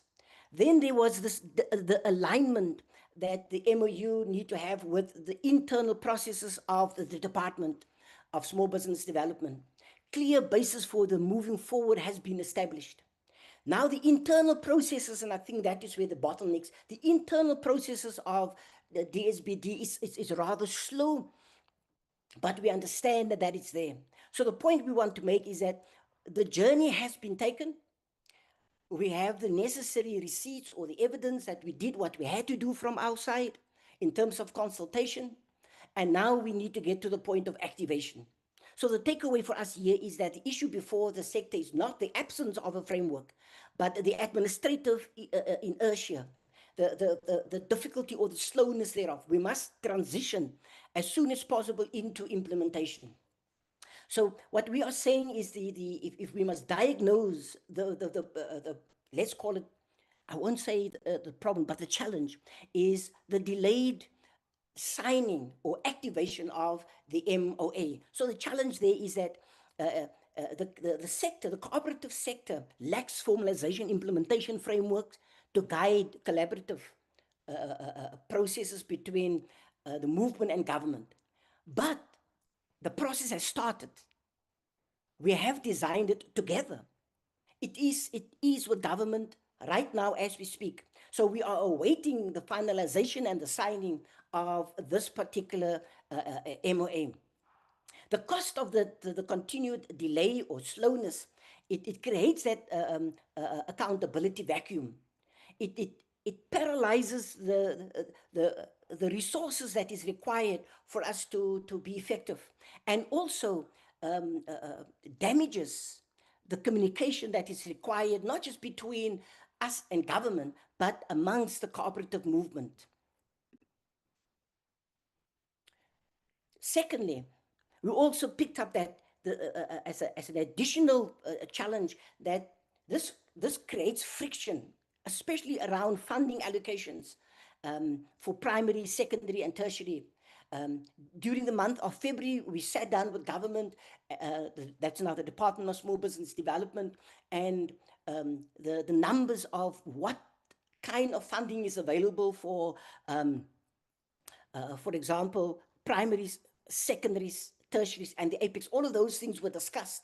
All of those things are inside and the MOA. Now we're just awaiting the operational processes so that these challenges can be mitigated. So the cost of that delay, as we are saying, is operational uncertainty. So that is where we're at. We are no longer talking about establishment of an apex. We are no longer talking about how do we engage CIPC. We are saying, let's have an agreement on the table, and it is there, so that we can move forward. And the rest of the slides is going to unpack some of the things that I believe we should be doing as South Africa. So another impact is obviously the strategic alignment. We are not properly aligned if we do not have the MOA signed. We also sit with an incomplete legislative ecosystem. It's incomplete. The Act makes it very clear. It says, this is what you need to have in place if you want to have a successful cooperative movement. It talks about the Cooperative Development Agency. Inside the MOA that we have that we don't have it with government as yet because it's not signed. But what we have tabled is the development or the coming to life of the Cooperative Development Agency. This is where we believe we will be able to ensure that we do what we need to do and we do it right. And the second one is the tribunal. This is a very big one, the Cooperative Tribunal. We have issues, and all organizations, no matter who you are, there will always be issues. There will always be disagreements. There will always be a need for us to debate, to discuss, to fix, to bring to order. Now, we are sitting with issues in this regard, but we do not have a framework. And this framework sits within the Cooperative Tribunal. And as soon as we have the MOA signed, we will be able to say to government, let us work together with the establishment of the Cooperative Tribunal, so that when members are aggrieved, and we do have members that feel aggrieved due to either their own doing or our doing as a movement.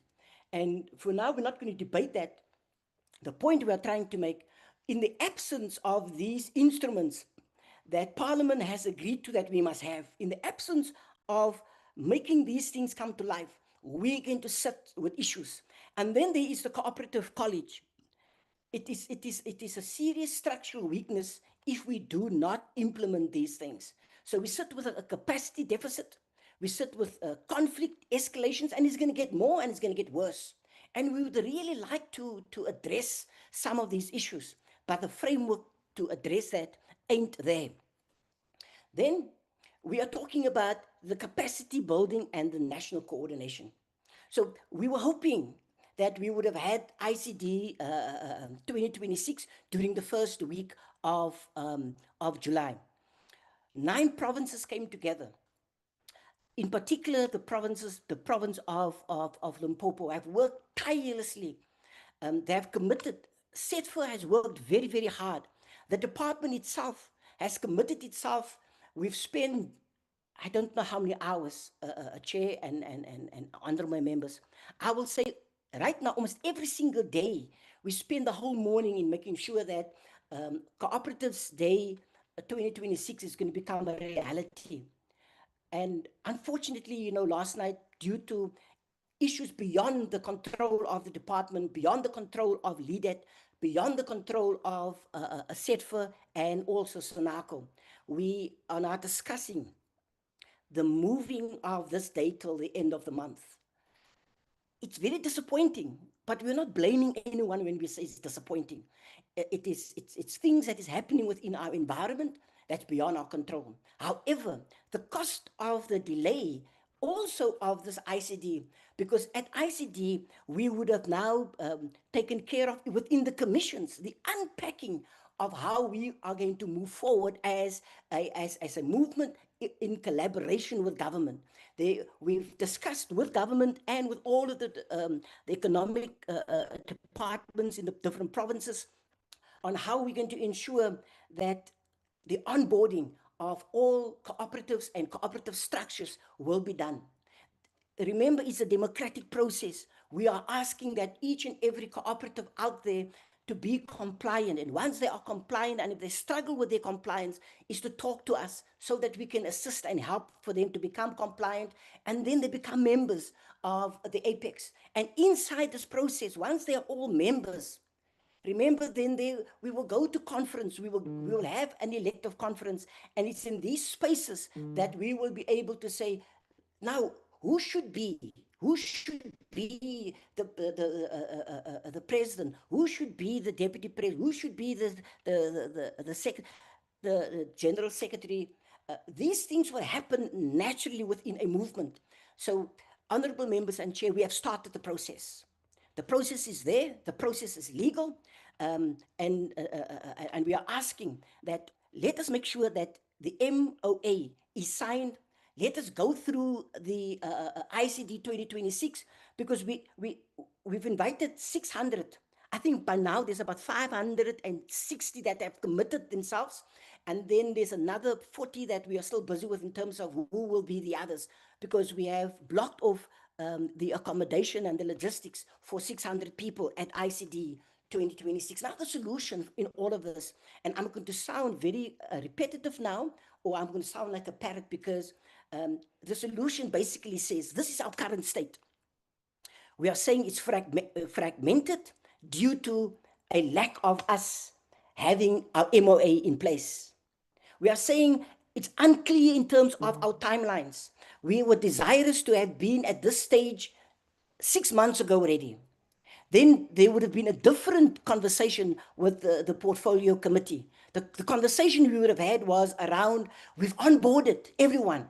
We have gone again through a process or another legal process of engaging everyone.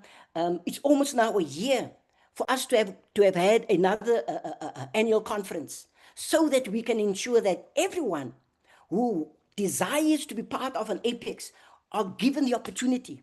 Not only that, we have put processes in place within our MOA with government, and they've agreed to these things, that they will be onboarded. Firstly, we will make sure that we help them, even if they're not compliant, we will first help them to become compliant, and then we will do the onboarding. There's a proper process. Government checked with us, and they wanted to see if this is realistic and if it's real. And then we are saying we need to get to what we call the implementation focus. There is a cooperative strategic plan in place. It was shared with the Department of Small Business Development. They had some form of input into this. We've got the receipts. We've got the attendance registers for these things. So we are saying we need to strengthen the structures. That is what we are working towards. We will expand the membership. That's what we are looking at. So each and every cooperative that desires to be part of the Apex will be able to be given the opportunity unreserved. We will even go as far as helping them to become members. But that is what we have in place. We need to get to a point where we're going to start building capacity, and then we will work towards enterprise development. Now, without this particular ecosystem, it's going to be very, very difficult. We've spoken about the Cooperative Development Agency. This institutional capacity will strengthen and help us to structure. It will help us to govern properly. That is the Cooperative Development Agency. I've indicated that we already have an issue around voices within SANACO, where they are unhappy with certain behaviors due to either their cause or through us not doing what we were supposed to be doing. We are not shying away from that, but what we are saying, we need the cooperative tribunal to be enacted so that we can move forward. Without the cooperative college, we're going to be all over the place in terms of the development work. And the Act is very, very clear that we must develop and train our members. What we are asking from the portfolio committee is to help us with the completion and the signing of the MOA. That is the first area of work. The department sits with it. You know that the wheels of the department turns very, very, very slow. We have to admit that in the beginning of the year, we had proper engagements with them. It was beautiful. We've met and we've talked, and we've jointly designed this MOA. Now it sits with legal, and our legal needs to come and say, guys, here are some changes that needs to be made. Then we sign, and then we enact. Now, part and parcel of this process is a joint cooperative forum, and that brings government on board, just to make sure from an oversight that we do what we said we're going to be doing. We need the institutional support, and we need the strategic recognition. The ICD 2026 would have operationalized the bulk of the things we are talking about. And it's a real pity it's not going to be next week. That is going to be at the end of the month, but it's 30 days later. The final communication of the shift has not happened as yet. For now, we are engaging about the move to push it back to the 30th. So let's wait for final conversation and indication from the leadership, which is SETFA, which is DSBD, which is LEADAT and SANACO. Once that's in place, we will be able to send out the communication accordingly. Now, we need to recognize that the Apex is established. It is established legally. We did what we had to do. It was announced publicly. It was endorsed by our minister. And what we need to do now is to say, how do we get everybody to come on board?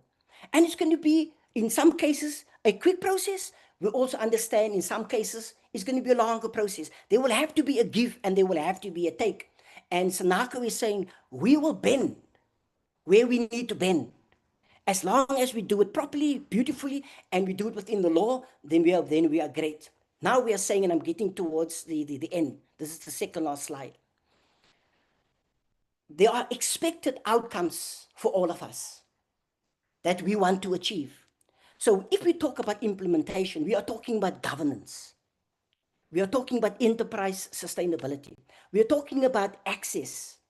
And access is also all of the other cooperatives that's out there. There is a structure. Let's come together. Let's move in the right direction. We don't have to agree at all times. We don't have to. That's okay. But there's no need for us to sit on two sides. We need to talk about economic participation. And it's for this reason why we are having this conversation with the department, with government and with parliament in saying, let us move towards the signing of the MOA, because the bulk of what we want to do sits within that space. There will be a public return on investment, because there will be a better utilization of public resources through a coordinated planning and reduced redundancy. We are saying this is possible. We have the support of all 9 provinces as far as the local economic development frameworks are concerned. In closing, Chair and honorable members, the strategic framework exists, it's there. The commitment on both government side in terms of what they've shared with us and from Sanako is definitely there. The next critical step is implementation. And I think that is where we have a little bit of a bottleneck, and that is where we want Parliament just to assist and say and ask, what is preventing the legal component within DSBD to inform us 0.3, 0.5 and 5.7 or 9.2 needs to be augmented, or maybe the wording incorrect. Let's fix that. Let's sign. Sanako stands ready to work alongside government, parliament, all cooperative stakeholders to build a cooperative economy that is sustainable, inclusive, and impactful. And therefore, Chair, thank you for the opportunity that you afforded us so that we can present, so that we can share. May God bless us all. Thank you. Thank you very much for the presentation, Sanako. Honorable members, we have received 5 presentations up to so far. A presentation from Molobuti Africa, National Informal Traders Alliance of South Africa, Township Economic Commission of South Africa, the National Apex Cooperating Modrat, and Sanako. So there is our presenters. I would want us to start to engage. I am going to allocate 15 minutes from each member, because there are other commitments that need our attention.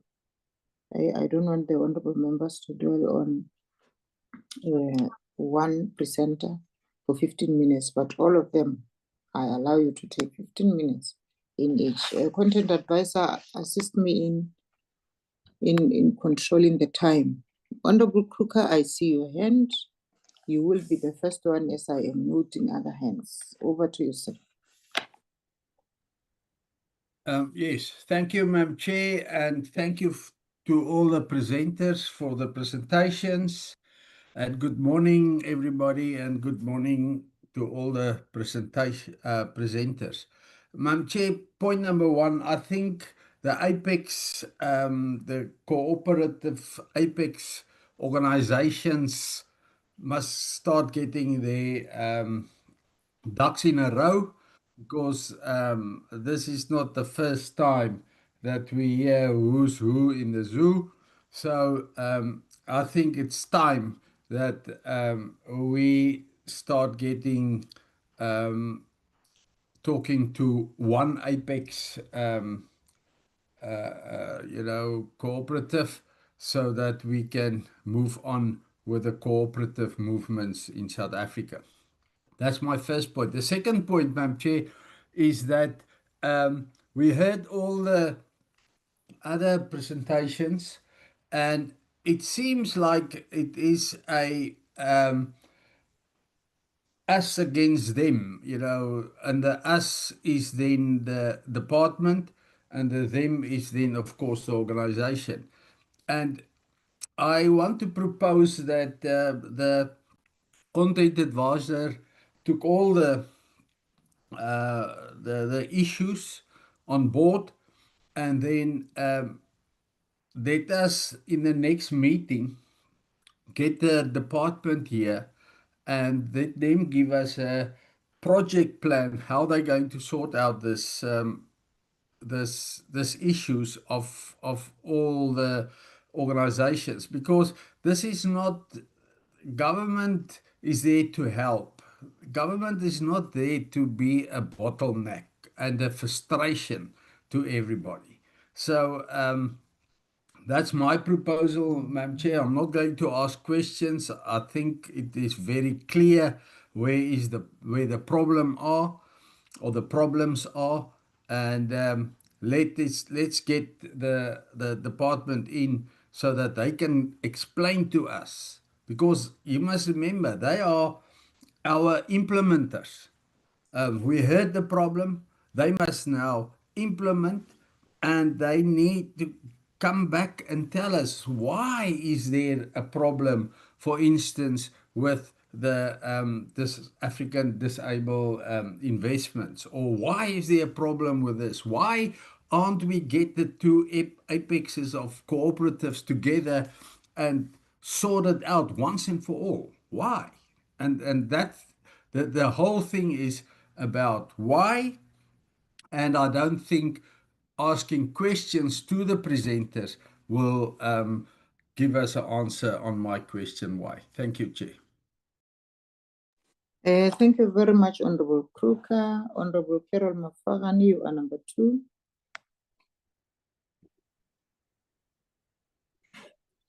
Over to you, Honorable Carol. Thank you, Chairperson. I want to also repeat what Honorable Kruger said, and just put an African proverb that says that when two elephants fight, it is the grass that suffers. The issue of apex, who is the original apex and who is not the apex, it's coming and it's becoming a problem. It needs to be fixed. Both the presidents of the apex claims to be leadership, but they are not leading this one. We can't keep having this problem of who is the real apex and who is not the real apex. Is the cooperatives who are suffering the most out of this confusion that is created, but there are leaders who can resolve it. Both the leadership of all three, they say there's three, all three apexes needs to come together. This is the second report we are receiving, and it's the same thing. We are not seeing any deliverables from you. It means that you are concentrating too much on the fighting, and cooperatives are the ones who are suffering. We need to move away from it's me, the presidents of these cooperatives. We are the structure, we are this, and start having a working relationship that will benefit cooperatives. So I'm putting it to you, President Bale and President Matsile. Is it Matsile? You need to, when we come back into this meeting, whether it be annually or when you invite us to your programs or to any work you are doing, you need to have found each other. We can't be going into this because the whole, our role is to aid you, to support the cooperatives better. And if we are in a fight, we are not going to support that cooperatives any better. It's not going to benefit anybody. And that's why we are not speaking. We are not having tangible results for us. All you are having is planning, future plannings department was supposed to do this, this person was supposed to do this, and we are not seeing any real work. We need to start seeing real work now for cooperatives. I'll leave that one there. And then I want to ask, I've got it's not really questions to say, but is to just speak with Nitasa. Nitasa, everything you're saying, I'm agreeing with. National Informal Traders of South Africa, a proposal of national standardized permit framework will work. Proposal of a single digital registration system, reduction of permits across South Africa onto township enterprises, because you need this permit, you need that permit, we need to just bring it down to one. Dedicated zones in municipalities, fully agree with you. South African citizens must be prioritized in township economy and in the development of the township. I fully agree with that. My question to you is, what proactive work are you doing to hold these municipalities to account? Because I'm saying this because municipalities don't even, what you said about no relationship between the national, provincial, and local economic development is true. It's also what we are experiencing as a problem for the committee, for the department to function. National, province, and local should be in a synchronized relationship, and that's what we are not seeing as well.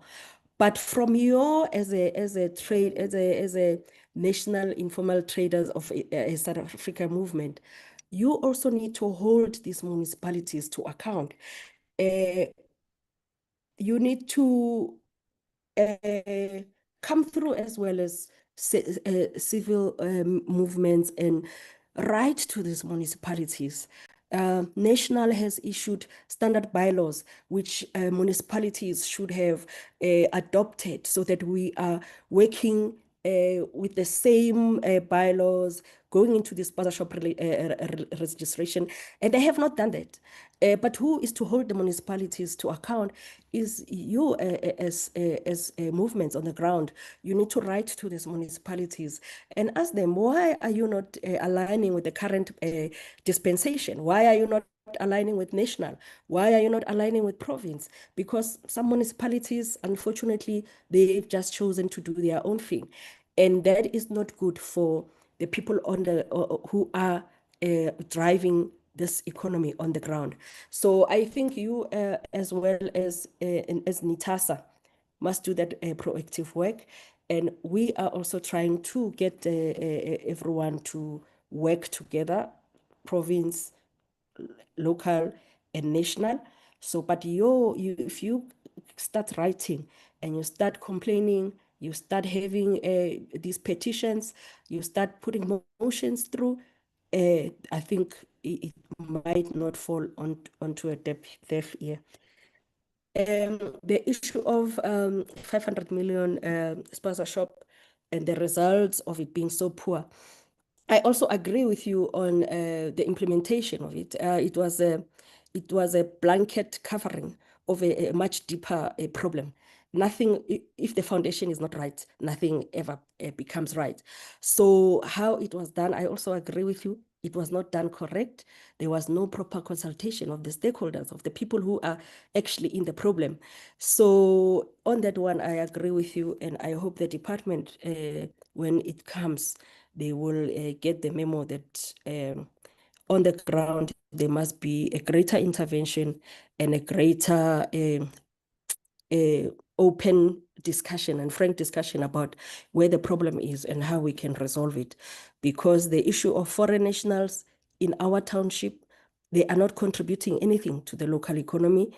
They are not contributing anything to upliftment of the townships. And it's not only them, it's also the big corporations that are there, the white monopoly capital that are there as well. that are not contributing anything. They are just there to get the money out, and they leave the township in a bad condition. So we do have to get together as South Africans and to really work on it. I think it will start here with the department. We will speak with them as well when they come. And then another what that came through was, I have a few questions for the disability. I don't want to say the name wrong. Apologize. Let me just get my notes. Okay, because in this committee, we always have that question to the department.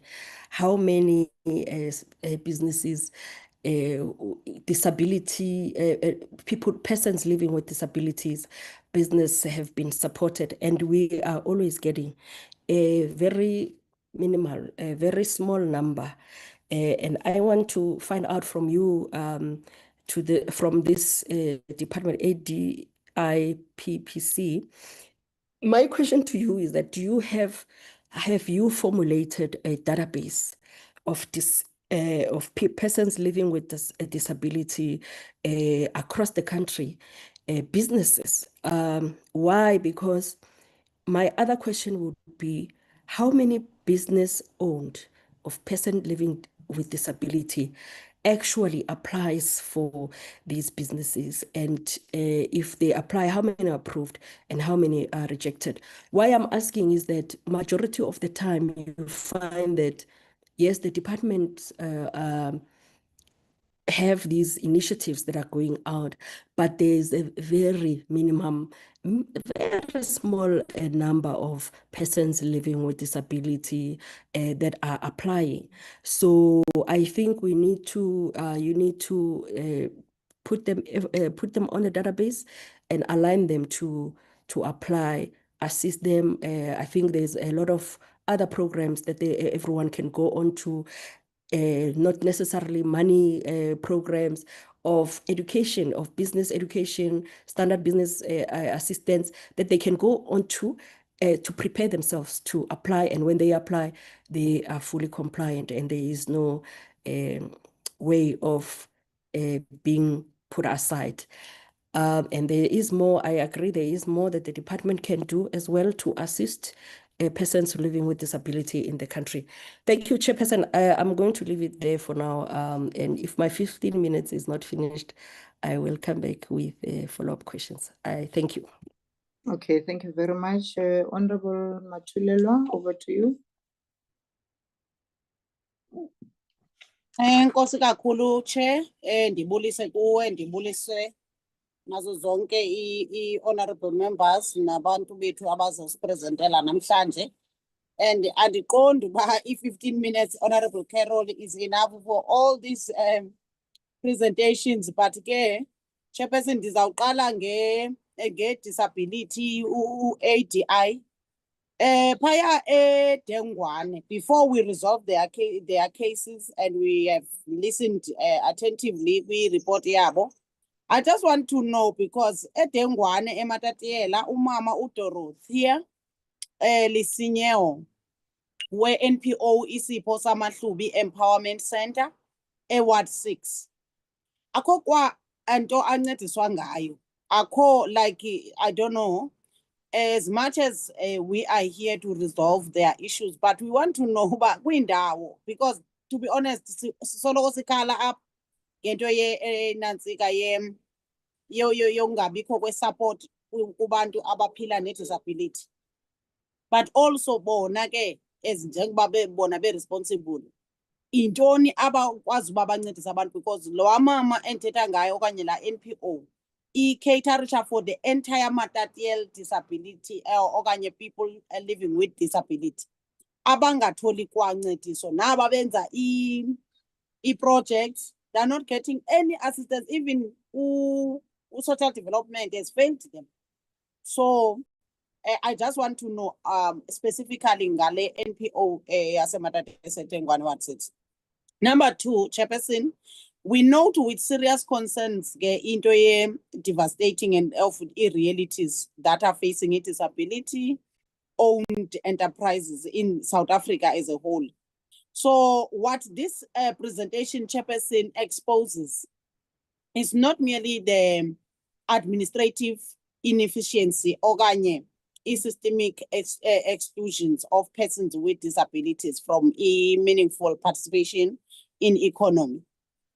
For over 32 months, Chairperson, disability entrepreneurs have been subjected to a disability blind credit scoring, excessive collateral requirements, endless FICA resubmissions, inaccessible digital platforms, and incomplete exclusion from the decision-making structures.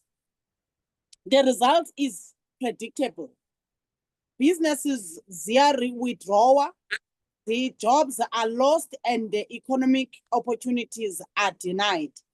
Chairperson, as we have gave, or as this portfolio committee, we called the disability sector to come and present to us.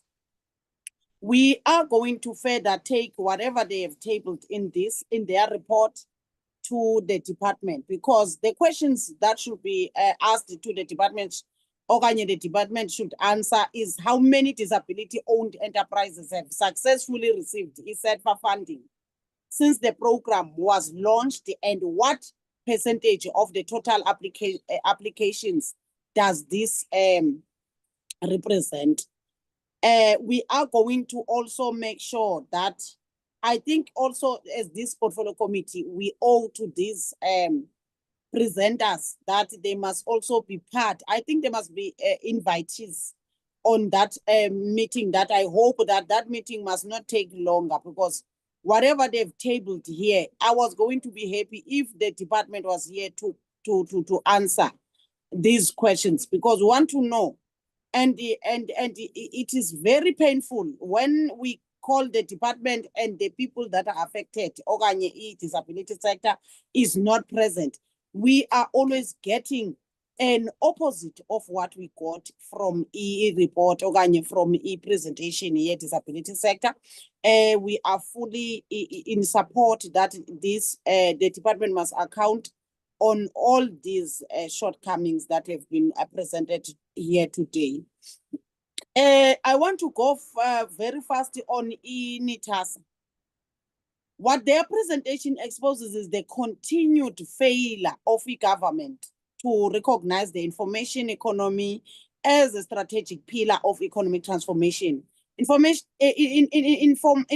traders, they contribute significantly to the economy and provide livelihoods to millions of South Africans. This is a fact, Chairperson. Yet they remain neglected and unsupported.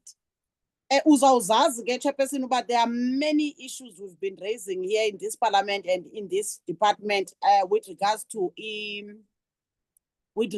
our bylaws of the municipalities that are continuing to harass abantu bethu. We agree that there is an urgent need for a dedicated Informal Economy Act that guarantees social protection, access to finance and business development support for informal traders. It is unacceptable that a sector contributing substantially to economic activity continues to operate without comprehensive legislative protection, Chairperson. We are equally concerned about the challenges relating to municipal permits, trading spaces and infrastructure. Municipalities that continue to harass and marginalize informal traders while failing to provide dignified trading facilities. Abantu bethu bathengisela eziponeni, abantu bethu bathengisela ezindaweni eziqhuma amasuriji, nalapho kuhamba khona amanzi angcolileyo. This is not just a sabotage, Chairperson. This is we want them to be protected, Chairperson, ngendlela right. I want to say that, Chairperson, honestly, with going through to this the report that we got, really there's a need of the intervention of this portfolio committee as well, and also the oversight and also the roadshows, as they were saying, not per se the roadshow party. If we can take a decision to go, not only the oversight, but on to just go there and see their conditions. We further maintain that e-government support programs must prioritize South African entrepreneurs and township businesses as the economic freedom fighters get chairperson. However, this must be done through the strict enforcement of the existing laws and the fair economic regulation, not through scapegoating vulnerable groups. The real enemy is the concentration of the economic power in large corporations that continue to dominate e-markets, while e-townships and informal businesses struggle to access opportunities. When that was Farano, Limpopo, or Eastern Cape, Matatiele in particular, as well as across Northern Cape and Northwest.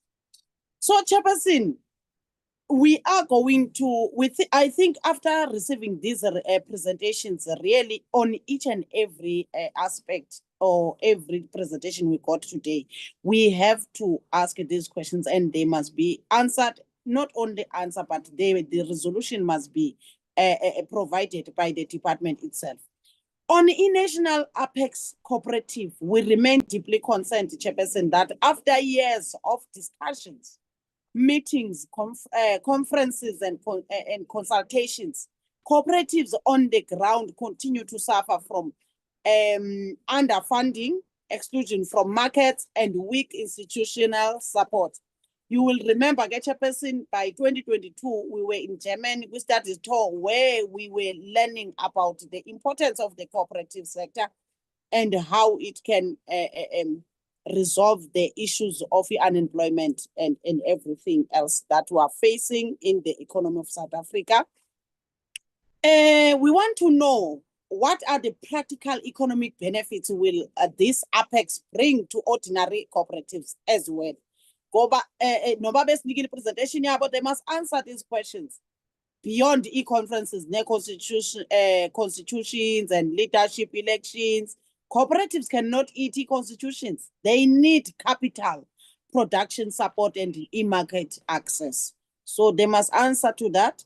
We are also concerned that government is expected to provide e-venues, secretariat support, fundraising, and coordination. Does this not indicate that the cooperative movement remains heavily dependent on the state instead of developing genuine economic independence? Why we are saying this, Chairperson? We've been raising as the economic freedom fighters in this portfolio committee and in parliament that the government must provide services directly to the cooperatives, to entrepreneurs, other than having some institutions, like for instance, as we are getting this report now here today,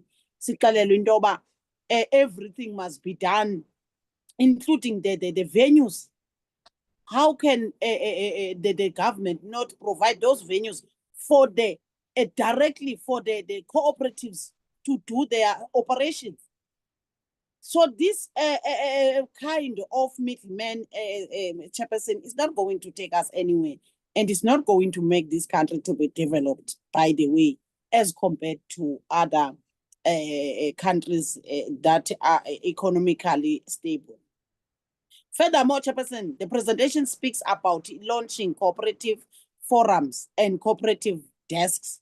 Similar structures have been launched before, yet cooperatives continue to complain about bureaucracy, poor coordination, and lack of impact. What will make these structures, Chairperson, different this time? We therefore call for cooperative funding support, access to public procurement directly to e-cooperatives, job creation outcomes, youth and women participation, and time frames for stabilizing of a truly democratic and inclusive apex. Le apex. My spendule also sinto. Okay, Chairperson. Okugqibela ke Chair, as I am concluding, I wanted to comment on Sanako, but I can see that you have already indicated that my time is gone. But we wanted to demand the clear deadlines for this signing and the implementation of the Sanako and the Department of Small Business Agreement. Immediately, the disclosure of the cooperative funding allocations and release mechanisms, and the firm timeline for stabilizing and the Cooperative Development Agency Tribunal and the college. Thank you, Chairperson.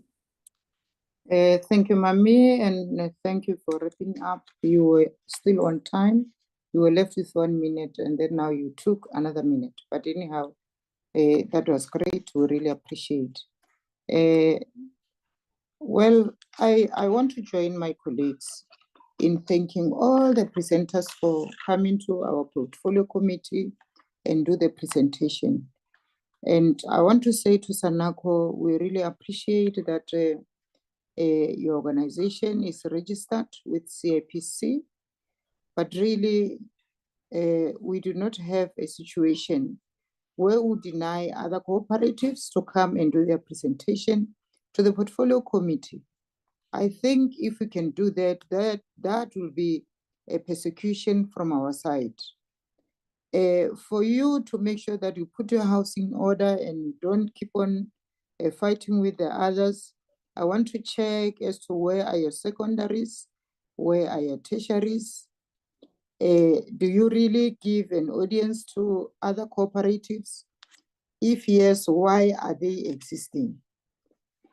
So I want to join my colleagues in saying that, starting with the Honorable Kruger, of course, in saying that we have had the challenges, and then we will take them to the portfolio committee and present to them, and also ask the questions on your behalf, so that at the end of the day, you get your results. So I also want to go back to Sanako. Sanako should tell us as to which cooperatives are enjoying their support. If we can get that question, then we'll be able to check if ever we support Sanako or we don't. And I also want to check with them as to how do they build trust to other cooperatives. It's like if other cooperatives are mushrooming, then it means that Sanako is not assisting them. But I will hear responses from them. Dr. Lawrence, if you can assist me with this information. But the only thing that you must take with you is that the portfolio committee is open to listen to everybody, even an individual. If an individual can write to the portfolio committee that they have a problem, they have challenges, they want to come and present to us, we'll open the doors for them. That Dr. Lawrence must know. Anyhow, I don't see any other hand from other honorable members. Let me allow the responses, and then if ever still, no, let me say, honorable members, I'll give you 3 minutes thereafter for your follow-up questions after the responses. I think we're going to start with Sanako this time. Chairperson. Hello, ma'am. I've got a problem in raising my hand. Oh, Honorable Bilankulu, we appreciate that. There's no problem. Before they come in, let me give you a chance, ma'am. No, thank you so much, Chair. I don't have so much questions, but what I would like to comment on is that with Natasha, or let me first appreciate all the presentation. But with Natasha, I think they've stated very good. They've given us a very good report, and the issues that they are raised, I think, is not for the first time as this portfolio committee to come across or to deal with them in different entities. But the other issue that I want to check is from the African Disability investment what? I'm sorry that I'm not putting the correct name, Molobuti. I heard them in their presentation that a lot of things or a lot of their presentation, it's like they are complaining. There are a lot that they think they are not handled the right way or in a manner that they think it should be raised. But what I wanted to raise with them is that as the portfolio committee, it's not, we are not going to tell or to dictate to any, whether it's SITFA or department, to consider things that are not proper. If they do things in a right way, I think whether it's SITFA or it is the department, they're going to help them. But if they're not doing it the right way, I don't think there is a way where the portfolio committee will say they need to be considered or their businesses need to be approved or they need to be funded without following the correct procedures. I think the only thing or the only way that is need to be done is for them to be assisted. If they're not doing things in the right way, to be able to be corrected in order for them to do the right way in order to be assisted at the end of the day. But we can't dictate to say even if they are wrong or even if their papers are not in order, they need to be funded. I don't think that the portfolio committee will do that. But coming to the two Apex, which one is Sanako, I think the two, and you, Chairperson, you spoke about it, that I think they need to go and settle their squabbles. With the portfolio committee, I don't think we are in that position of choosing who to be legalized or not. I think they need to go and sit and agree. If they are failing to do that, it means we cannot say that there is Apex 1 or Apex 2. But they know how to deal with this. Let them go and deal with it. At the end of the day, if their interest is to assist the communities, let it be so. But if they are fighting, it means also the people that they are claiming to assist, they're not assisting them. But I think they must also make the work of the portfolio committee easier by not getting into a space that is not going to assist, because that will look like even them, they are not there to assist other cooperative, but themselves. So if they are to assist the other cooperatives, I think they must get along. They must find a way of dealing with this thing in order to correct. Because if really we need to have one Apex, at the end of the day, we must have one Apex, but we are not going to dictate as the portfolio committee. Secondly, Chair, the issue of them presenting before the department and also before SITFA, because some of the things they are saying SITFA is doing this and that. I think SITFA should be there in order for them to respond, and also the department to respond in some of the issues that they are raising. I think these are the things that I wanted to talk to. And thanks, Chair.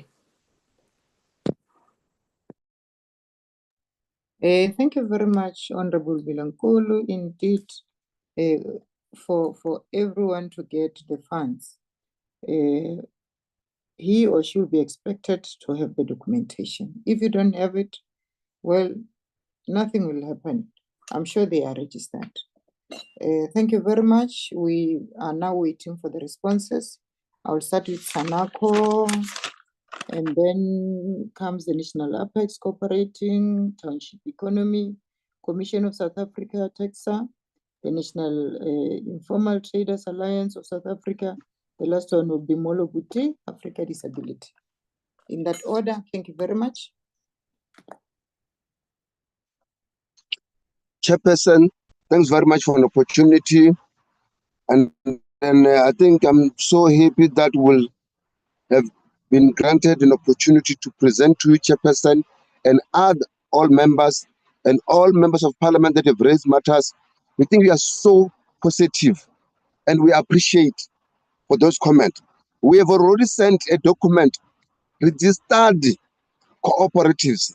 In terms of the law, Chairperson, all members of parliament, in terms of the law that registered CRPC, they register one apex. We have registered. We have sent it to you, members of parliament, now to King Kunene. Ntate Kunene Secretariat, we are requesting that share with all members, so they must have a document written, so that must not be we're just talking, it's not there. We are appealing to that. And all members of parliament, we really appreciate, we really thanks for the questions that you are asking and commenting. Sanako is not that the body that has been registered yesterday. Cooperatives then were in existing in all provinces. In 2018, all cooperatives in the country were gathered in Pretoria then with the deputy minister. Was the deputy minister then? We gathered there. I'm the deputy minister one officially. So that when we were there, the Department of Trade Industry then, which was existing, we worked together to make sure that in all provinces, selected the people that must come together and work together to make sure all provinces, districts are represented, so that there must be in no area that is not covered. We worked together and registered then. It was still the national one, which was Sanako, by all members. Then in terms of the law, some people differed in terms of they want to exist and so on. We work together to make sure no one must be left out. And indeed, if an individual comes from Lesotho, comes here and say want to take over as an individual, is existing and comes and talk here, sending the names to you, Parliament, to present as cooperatives. When you department, you Parliament, you are working with cooperatives, and cooperatives one is a registered one apex. But if other people are coming there, Parliament, we request you to indicate we are happy that we fall under you, work together with you. If you are raising issues, we'll work together. We also want to work in terms of working in almost all provinces. Portfolio Parliament, all provinces have got structures, have got members. We go to all provinces, no province that we haven't went. And if in other municipalities, they also call us, we do go. And we are also asking you, Parliament, Portfolio, if you know others in other provinces, we are appealing, indicate to us, we'll go. We want to serve all members of cooperatives in South Africa. Even to you yourselves, we need to report, written report, where possible, where we can go with you, so that you can see these things. We really want that. That's why I apologize when we're addressing the IPC International, that we apologize for that. For next time, we'll make sure that we recover that. And we're also working with almost registered in terms of their registration. We work with all of them. Others are gathered in the other side, but we want all of them. So all these cooperatives that are existing, working, and those new ones, Chairperson from Portfolio, those that are appealing to register and come, they will start from their primaries, goes to their secondaries, and goes with the demand or with the assistance. We then work together. We do go and visit. In Portfolio Parliament, some of them will also go to their municipalities and private sectors by indicating these issues so that they can see the importance of working together. Of course, thanks very much for raising it. We'll make sure that we also report to you so that you see. And others, we are appealing to you, Portfolio Parliament, that you also come, we'll invite you so you can also see these things. And also not coming, only also be invited by yourselves. We are happy there. And then that's how we are working together. Some of the communities in the areas that they work as communities when they're not registered, we also go and visit and show to say for you to be registered, choose where you want to be registered. We are co-ops, but our lead is that when you are registered in terms of the law, These are the processes. We also want to report to Parliament that they are also legally. We'll also make sure that they are also working with those and they've been registered in terms of the departments, so that when they want to apply, they should have all portfolio so that they need to get together. And then other members, if I've left some, please come in. And then you Parliament, we also have got members that were not there before. We have got cooperatives then. You can look into Bontate Diteko Murotenyi and other members, Utulan Mahuza and others. We have brought all people and then they're coming and working together. We don't want to leave anyone outside. And we're encouraging that all existing cooperatives, Sanako is open. We also assist those who want to be part of the Apex to facilitate this process for them. That actually, maybe you can add on to that, that we've raised this matter to say, if you are there as cooperatives, come, we assist you. Even you members of Parliament, please also indicate to us, say, go and cover 1, 2, 3. We'll do so and we'll report back to you. Ntate, Deputy President. No. I'm chairing Tate Lawrence. Sorry, I'm sorry. Over to you. So I thought maybe I've left some of the issues they can add. But if it's over to you, Chairperson, we really appreciate it. And Chairperson, thanks very much for you. And members also appreciate you. In our meetings, they also raise your name. Thanks very much. Unless if we left other issues. Thanks. Thanks. Thank you very much, Tate Lawrence. I want to check with you. Are you ready to make peace with the National Apex? Are you going to talk to them so that you work together? Chairperson, let me report you legally records. We had a meeting of NEDLEC. Where in NEDLEC they came and I called him by name when I was addressing. I said, Sana cooperatives and Apex does want to leave anyone outside. Ntate Zakaria, I'm raising this to you legally now. Go and register as an upper structure. Bring those papers to you. Where you like or does not, we'll assist you as long as you have got all papers. We don't want to leave anyone outside. Chairperson, portfolio committee members, I addressed him in a meeting where members of Parliament of committee in the NEDLEC meeting, he was sitting there. I raised his name. Okay, Chairperson, you can also raise other issues. Thank you very much, Tate Lawrence. I would want you to make it nicely so that it creates a harmonious spirit between you and him, not to call his name in a meeting, in a hall whereby people are full in the hall attending the meeting. If ever you want to work with them as your brothers or sisters, make sure that you are an African. You know how to make peace the African way. I'll request that you do that. Thank you very much. National Apex, over to you, and you must tell us if ever you are registered. Honorable Vilankulu said a very important issue here, that if you don't have the documents, you won't be able to be funded. If you can start there. Over to you, sir. Thank you, Chair, once again for the opportunity. Let me start by correcting the Honorable Committee. The National Cooperative Apex Coordinating Committee, if you look at the description, it's a coordinated committee that was established by the Minister to start the process towards the registration of an Apex. So we are not a registered entity. We are not contesting to become an Apex, but we are here as a committee that was established to facilitate the work towards an inclusive Apex in the country. And Sanako was part of that particular committee. And they then, during the process of consultation, they decided to pull out.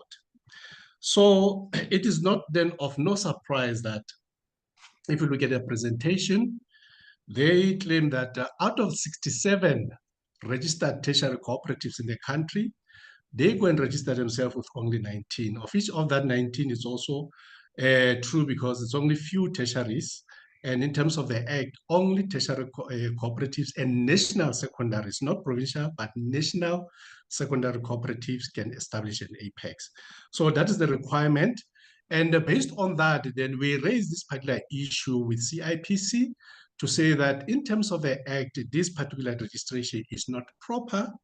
And then CIPC, in their response, of which we can provide to this portfolio committee, their response was that as much as we are tasked with the responsibility of registration of cooperatives, but we do not then deal with disputes around cooperatives, and the only people that can deal with that dispute is SIFTA. And in our papers and in our recollection, SIFTA does not have or carry the mandate of that particular responsibility of mediating on disputes. Hence, that particular dispute Point of clarity, sir. Is it SETFA or SIFTA? Oh, SIFTA, yes. It was SIDA before, but now with amalgamation, it's a SIFTA. SETFA. Yes. SIFTA. Okay. Thanks for All right. correction, Chair. Sure. So that's where the matter is at the moment, that the only particular person, because we don't want to find ourselves then going to court and arguing these things when the committee is there doing the work. So in terms of the work that is there, and in this case, our invitation is back to SANACO to say, SANACO, please, as SANACO and by then as a tertiary, can you come and join other tertiary organizations, the balance, and in this case, which are many in numbers, to conclude the work of an inclusive apex organization, so that when you come back to this portfolio committee, we come back there and present a single and unified apex organization.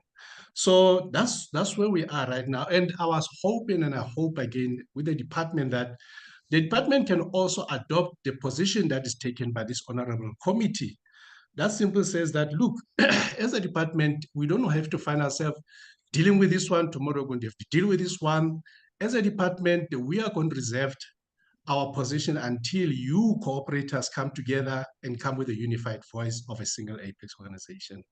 Because the department, I mean, the minister in this case, and I'm going to absolve her, she made it a clear mandate that all you national organization, here's a committee that you have established, and they, in this case, got the rubber stamp from the deputy minister, go and finish your job.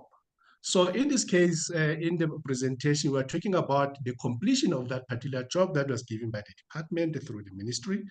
And as a result, if in this case, then SANACO decided to go and register themselves in Apex and leave the rest or the bulk of the other organizations, in this case, we are extending our invitation back to SANACO like we did last year in the ICD to say, SANACO, come and join other tertiary organizations. Let us complete the work so that we come and present a unified single apex organization. So with that, a closing statement, Chair, I'd like to say thank you very much for the opportunity, and I hope that the leadership of SANACO will really consider their position and come and join the rest of tertiary organizations so we can complete this job, so that when it's extended invitation to the launching conference of an Apex, we do so as a unified voice. Thank you, Chair. Okay, thank you very much. I think we are going to, as the portfolio committee, well, I'm going to allow the honorable members to take 3 minutes after all the cooperatives or all our visitors would have responded to what the honorable members has asked or put in front of them. I think National Apex Coordinating Cooperative, I don't want to put in a big word that will end up touching your emotions the hard way. But I think you are doing what you're not supposed to do. You cannot make a call in our meeting. I have requested that you and SANACO should make sure that you find each other.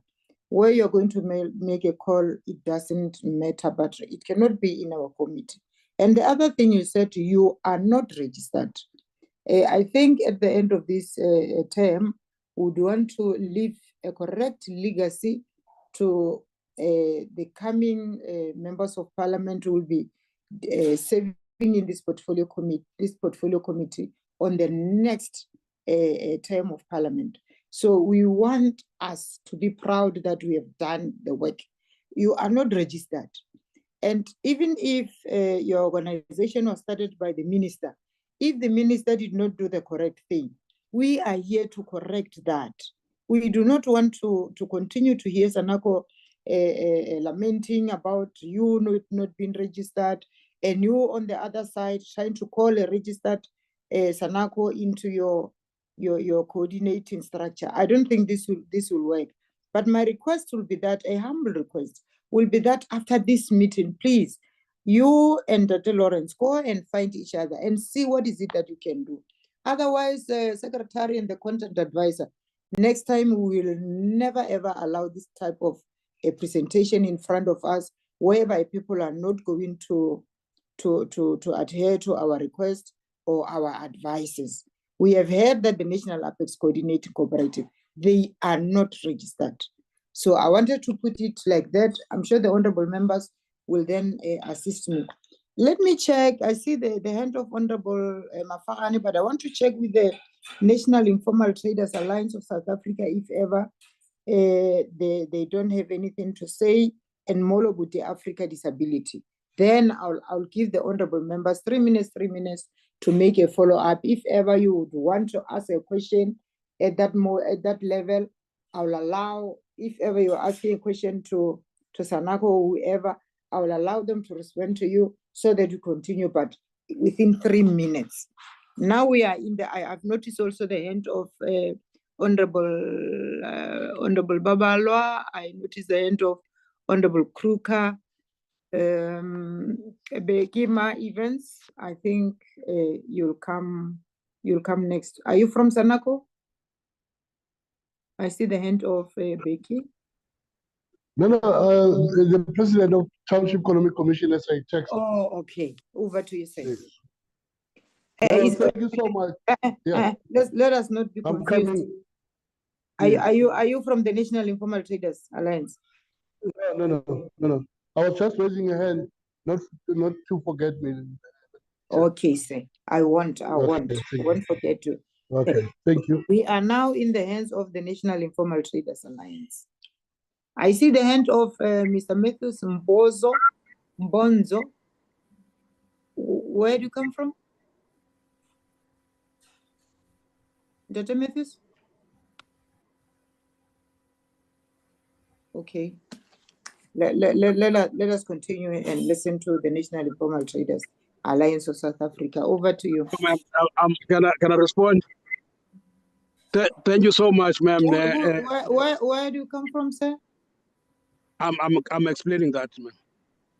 Okay, we are now in the hands of Mpapatla Madikoto. Okay, thanks, Chairperson, once again. Unfortunately, Chairperson, I was cut by electricity when the Honorable Motelelwa speaking, and then I came back. Matulelo. Oh, Matulela.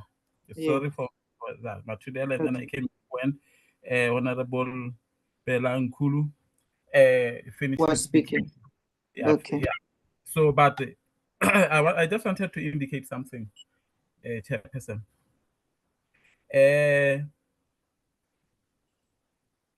Honorable Mafagane, she mentioned something. She asked, what are we doing to hold the municipality accountable? You know, the problem is one. The municipalities, they even undermine us as an organization, because when they have problems with our members, and you write to the Director of Economic Development, you request for a meeting, because the only way we can intervene is to talk to them, and they will acknowledge your letter, and then they will promise that they will set the date for the meeting, and then they can't come back to you. Even when you make the follow-up, they don't do anything. So that is the problem. And because of the capacity, we don't have enough capacity.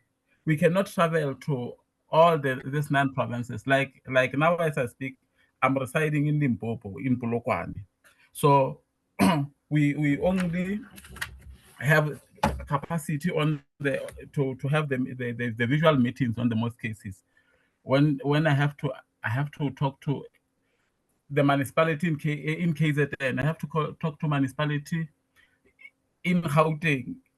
I have to use the visual, but they don't respect us, and because we don't have any piece of legislation that we can hold them accountable.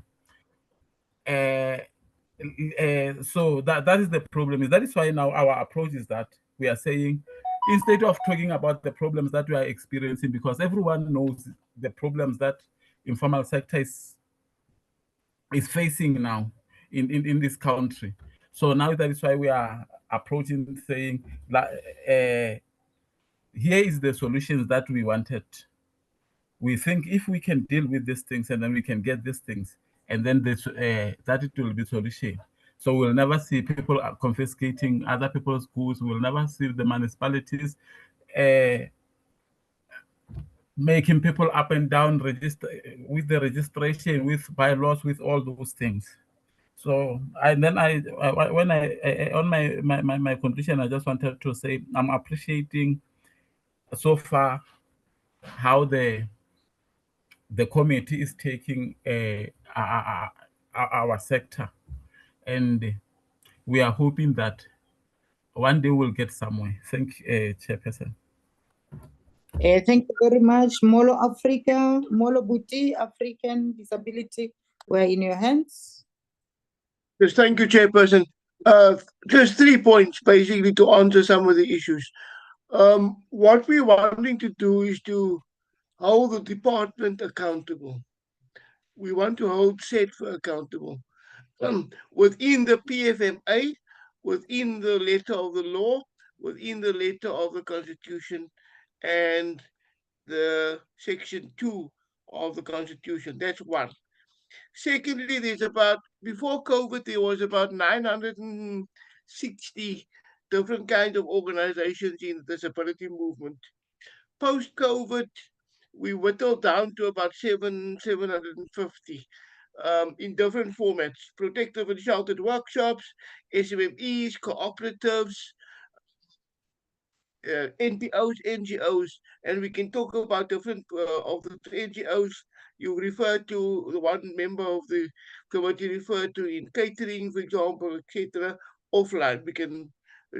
So in terms of, we want to leave members with this issue, that when we come back and the department responds, that we must look at the change strategy by the department. One, the policies and operational practices must change and become more accommodating to people with disabilities. And how we then have the interaction with the department is a constructive manner. And we don't want to go out into the media. And then we also wanted to prevent the issue of the life issue of many happening within our small businesses, that people are dying because there's a lack of funding. In a legal SMME and cooperative funding framework. And that's very important, that the strategy changes, the policies and operational practices. A simple thing, that a manager, when you request a meeting, they don't respond to your email. That's silly. They have the obligation to respond to a member of the public or a member of the team. If you're a member or having a program about funding disabled people, to say, sit down and let's talk about the issues. And even in terms of a senior manager level, at a CEO level, at a CIO level of SETFA, they don't respond. And thus we need to also hold them accountable to those issues. So thank you very much for availing us the time and the opportunity to present our issues, and we can take that issues with other members who've already contacted us. We can take offline and we can have further discussions until we present again to the committee.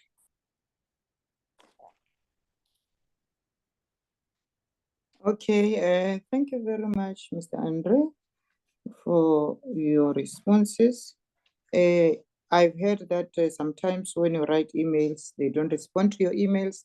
Use whatever you have, WhatsApp, call, and chat, because sometimes if people are very busy, they don't go to their emails. Make sure that you give yourself time to talk to them.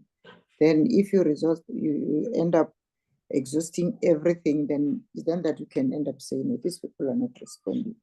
Thank you very, very much, sir. We really appreciate it. Honorable members, I've seen the hand of, let me go back to the hands. I have seen the hand of May Babalwa, Honorable Kruka, Honorable Carol Mafahani, but there is this hand of Matthew Mponzo.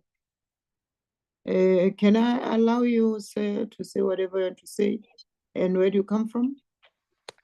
Which cooperative? Yes, thank you very much. Am I audible, ma'am? Yes, you are. Yes, my name is Matthew Mbonzo. I'm supposedly be the chairperson of Sanako, but I've been suspended indefinitely by Sanako without any. Chair, can I ask for order, Chair? You see now, It seems this is as not if what I we want. This is not, the issue of cooperatives. I've been this is, raising my this hand. is not, They had the opportunity to present. You can't then allow another person to present again. Please, please. This is not what we are going to do or what I will allow in our meeting. Whoever speaks would have got the permission from the chairperson. So the hand of Matthew Mbonzo is been up for quite some time. I thought maybe he's going to respond to what the honorable members has raised. But then now he's coming on with another issue, the issue that I would request him to write it to our secretary of the portfolio committee. And then if ever we see it fit, then we'll have to invite Mr. Matthews to come and attend. But whoever was interjecting when Tate Matthews was speaking, the person is very, very wrong. I think we are not going to allow that. This is a committee meeting of portfolio committee, the portfolio committee of small business development. We want this meeting to be formal. Please. Honorable Babala, I will help you to do that, ma'am, but the contact of the person. I am done with you, please. Now I'm in the hands of Commissar Babala Matulelo. Sorry, Chair, before Commissar Babalo comes in, I just want to find out, did you give time to the township, National Township Economy of South Africa committee? Because the person who's unruly is Becky. He is saying they never got a chance to speak. So I just want to verify that they got a chance. But also, Becky, don't do that in our meeting. It's not going to be allowed. We deal with it formally here.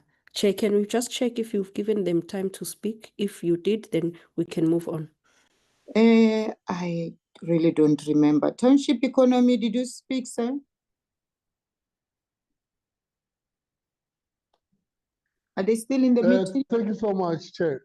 Yes, I'm here. Thank you so much. One, I just want to apologize because yes, I'm on the platform, ma'am. Okay. Yes, I just want to say 100,000 apologies because number one, remember we are civil society. It's our first time to come to the meeting. You never gave us the rules of the portfolio committee meetings, but we are doing that out of frustration because we are supposed to be given an opportunity to respond as the presenter, not repeating somebody that already responded. That was our frustration. Also, too, the frustration because now the whole it was now focusing on the cooperatives. I'll then suggest maybe we'll have a separate session with them because at the end of the day, we're now sitting here listening to the fight of the organization, of which I don't think that was the purpose of the meeting. But in closing, Chair, from our side, all we were asking, we are saying we're here, we've organized ourselves as the business formations on the ground. We're asking government to really recognize us, to really work with us, both all the relevant departments from COCTA to all the economic cluster that are responsible for economic activities on the ground to say, let's talk with one voice. We don't want to come up or to listen to mixed messaging because what we are getting currently is different mismessaging. The laws that COCTA come up with, they don't talk to the laws that DTIC come up with or small business come up with, or even the municipalities. We want one messaging, we want one laws so that we're able to implement that, Chairperson. That's what I'm asking. I'm asking to say, look, we are here to assist anyone that wants to work with us. We're excited about the opportunity. But lastly, Chair, can we have the program for the year?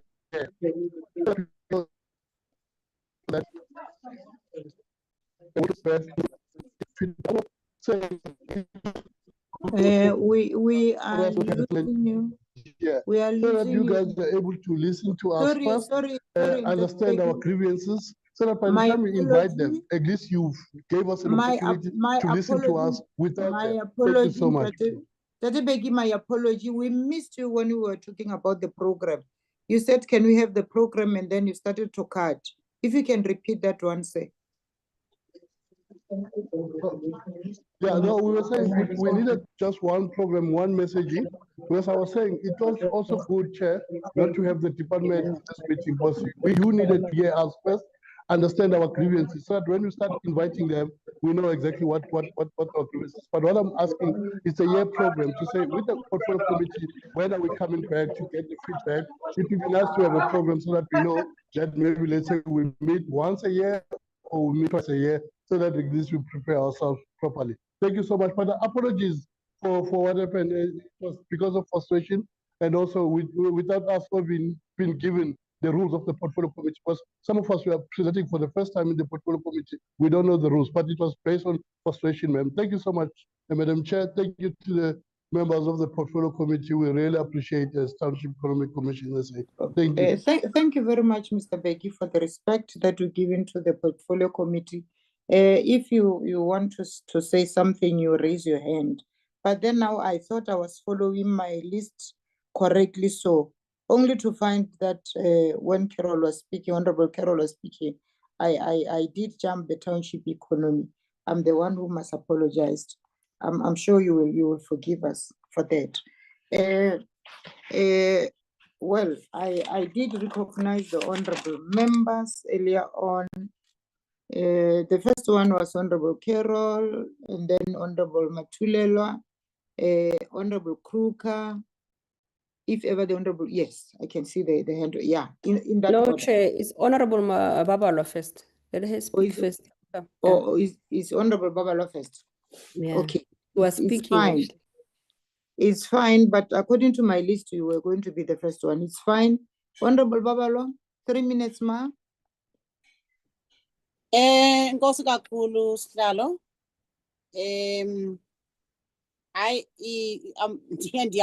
I'm very disappointed by the two individuals that are consistently fighting even in front of us.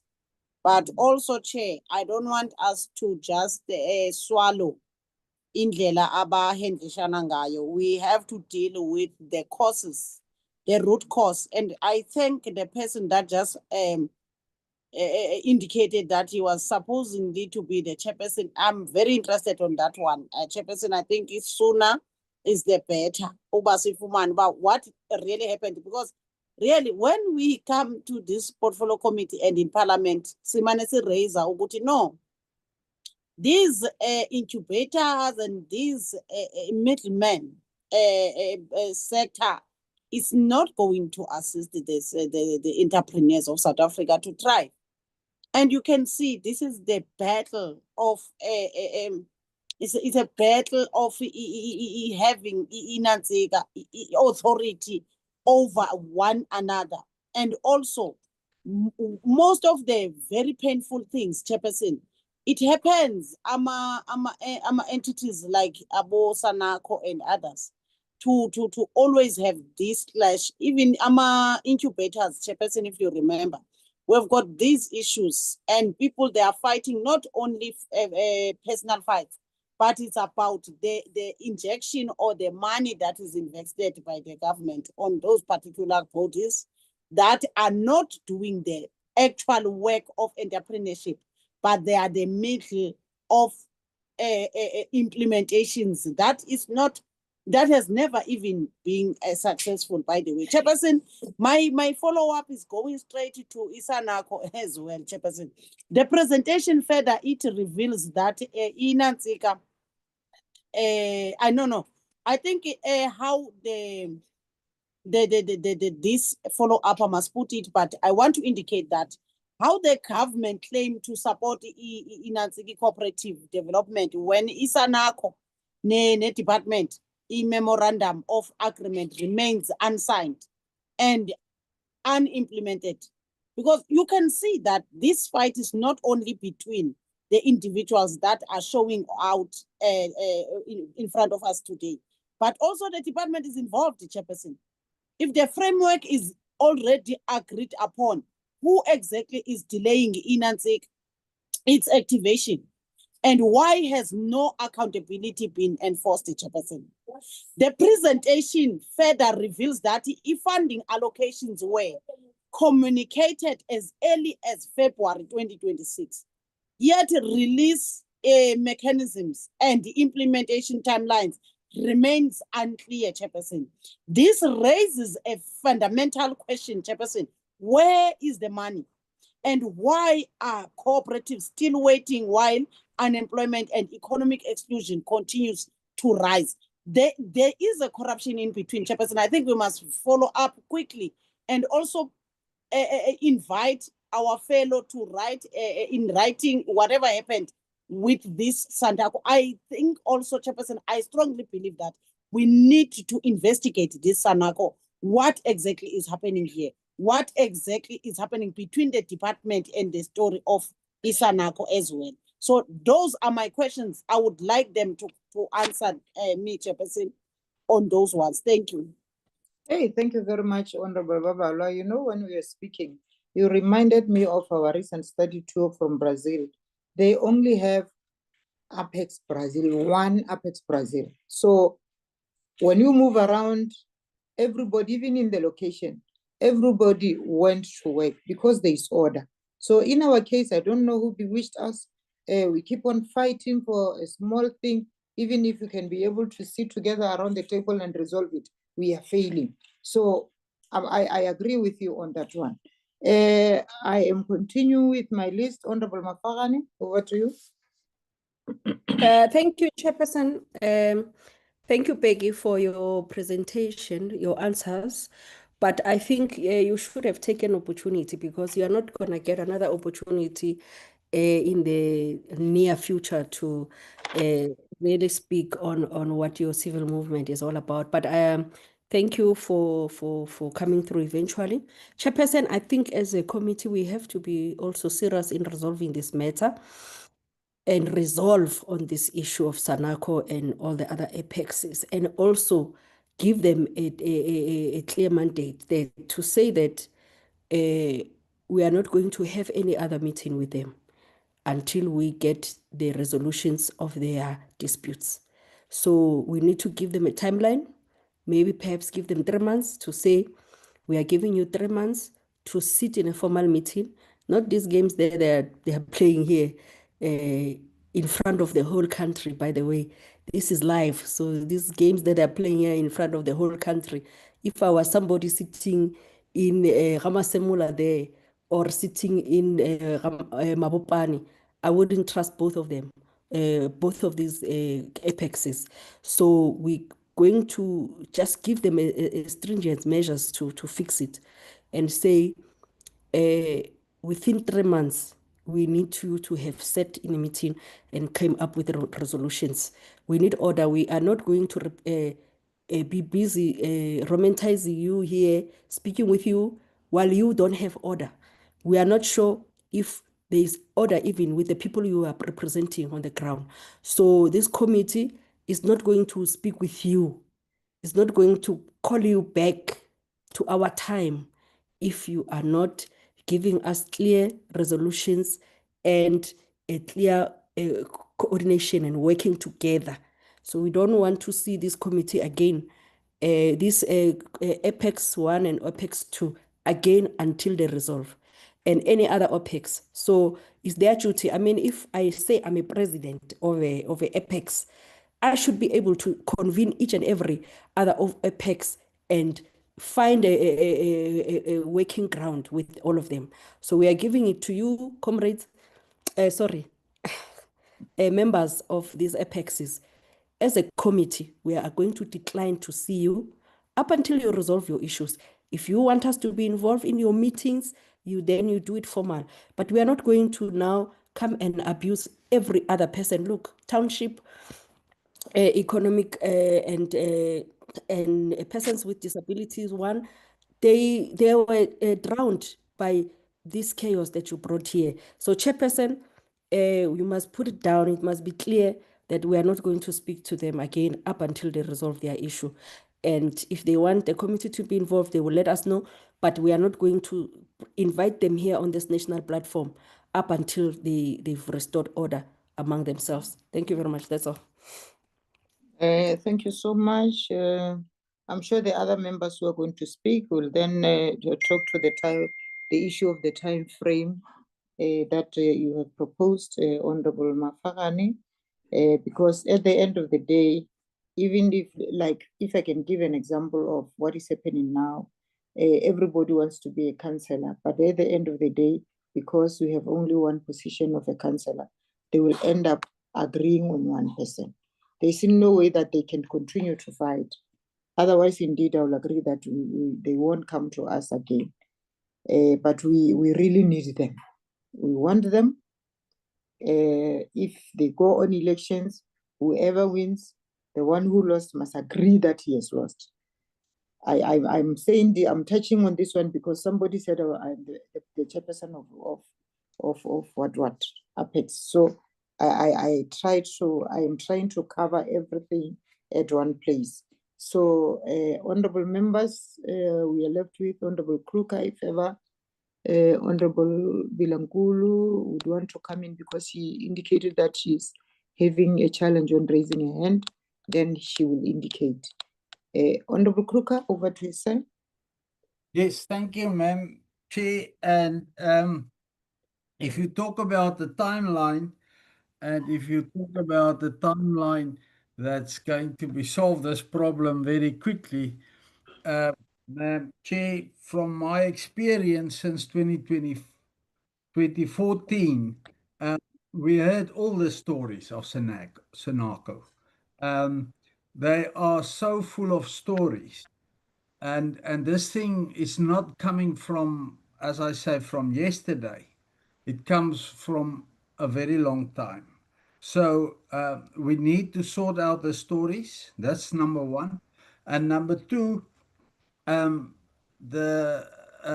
also, not Sanaku, the other Apex, I forgot their name now, mentioned something of they do things because the minister ordered them to do that.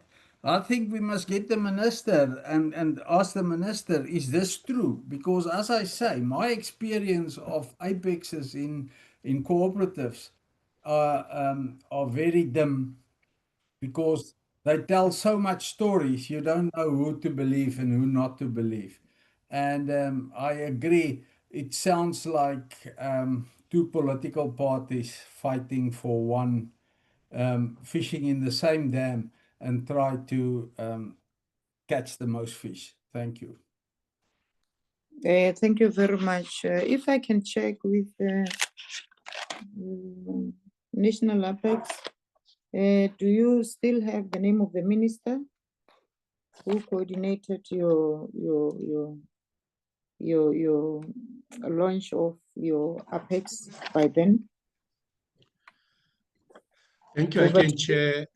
In that particular meeting, it was the Minister of Small Business Development, the Deputy Minister of Small Business Development, the Director General, and the representative of Nkasa, Sanako, and NAXA. Which one? The present minister, Mr. Elande? The present minister, yes. Oh, the present okay. minister. Then it will be easy for us to get a clarity on that one. Thank you very much. Honorable Bilankulu, are you fine? Chair, if I may add. Okay. Thank you, Chair. And the other thing that's very important is that the committee, it's an ad hoc committee, it does not have to register. The only body that will register is at Apex once the work is completed. Thank you, Chair. Then it will be easy for us then to make sure that you come in place as one body so that you can end up assist in this country. What we want is not for us to assist to be assisted as individuals, but we would want the leaders of everything, the apex, whatever, to end up assisting the country. That is what we are looking for. So anyhow, we will have to present their stories to the minister. Is then that we can finalize the issue of the time frame, because at the moment we can finalize it to find that we are not going to win at the end of the day. Minister was there, the Director General was there, whoever all that was mentioned was there. So fortunate enough, they are still in the ministry as we will continue to work. So we'll be able to talk to them, they'll clarify us, and then we'll then allow the channel of communication from our portfolio committee to them to communicate with them and tell them what is it that they must do. Thank you very much. Indeed, I agree that we are not going to call you up until we get the gist of this conflict, where it started and why did it start. So I really want to appreciate. Honorable Bilankulu, are you fine, ma'am? No, thank you, Chair. No, I think I'm going to align myself with other honorable members in saying that with the two, I think we are not going to listen to them until they have resolved their issues. And then on the issue of the time frame, I believe that 3 months is too long, but they can come as soon as yesterday, because I don't think they're still going to look for something else. They are there as two. They know where they differ, and they know the correct thing or the right thing to do. It's for them to agree on a date that they will be coming. Whether they will be saying they can come next week, I think for us as members of the portfolio committee, we are ready. So I think even them, they need to speed up time if really they mean business in having this one apex. Thank you, Chair. Thank you very much, Honorable Bilankulu. But then now the National Apex coordinating structure raised a very important issue that when they were launching, the minister was there. Before we can give them a time frame, either they come as soon as yesterday or after 3 months, we need to clarify our issues with the minister first.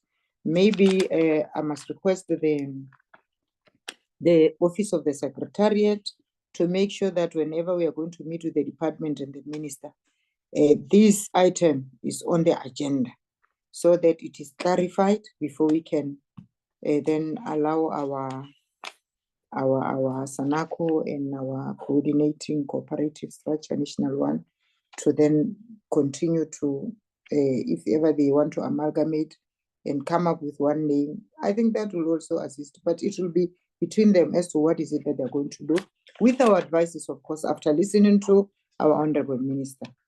Thank you very much. I really want to close the matter on that note and maybe thank all the presenters who managed to come to our committee this morning and also adhering to our rules and the request that we put before them. And they managed to manage their time. Their presentation was fine.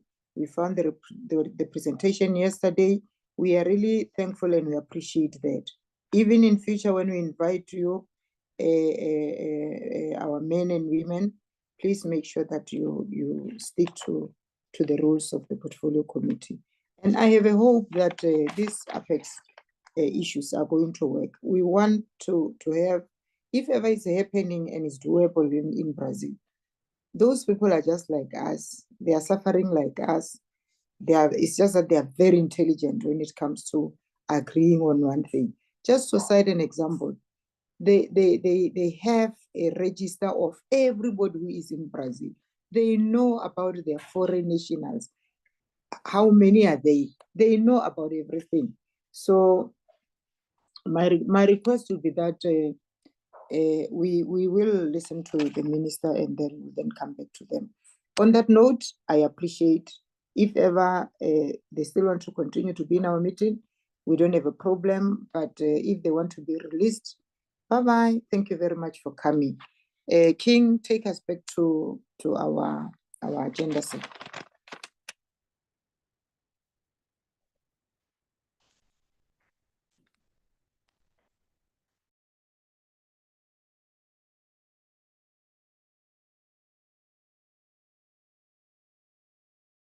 All right, the last agenda is closing remarks. I think I've already put on the closing remarks. What I can say now is that the meeting is adjourned.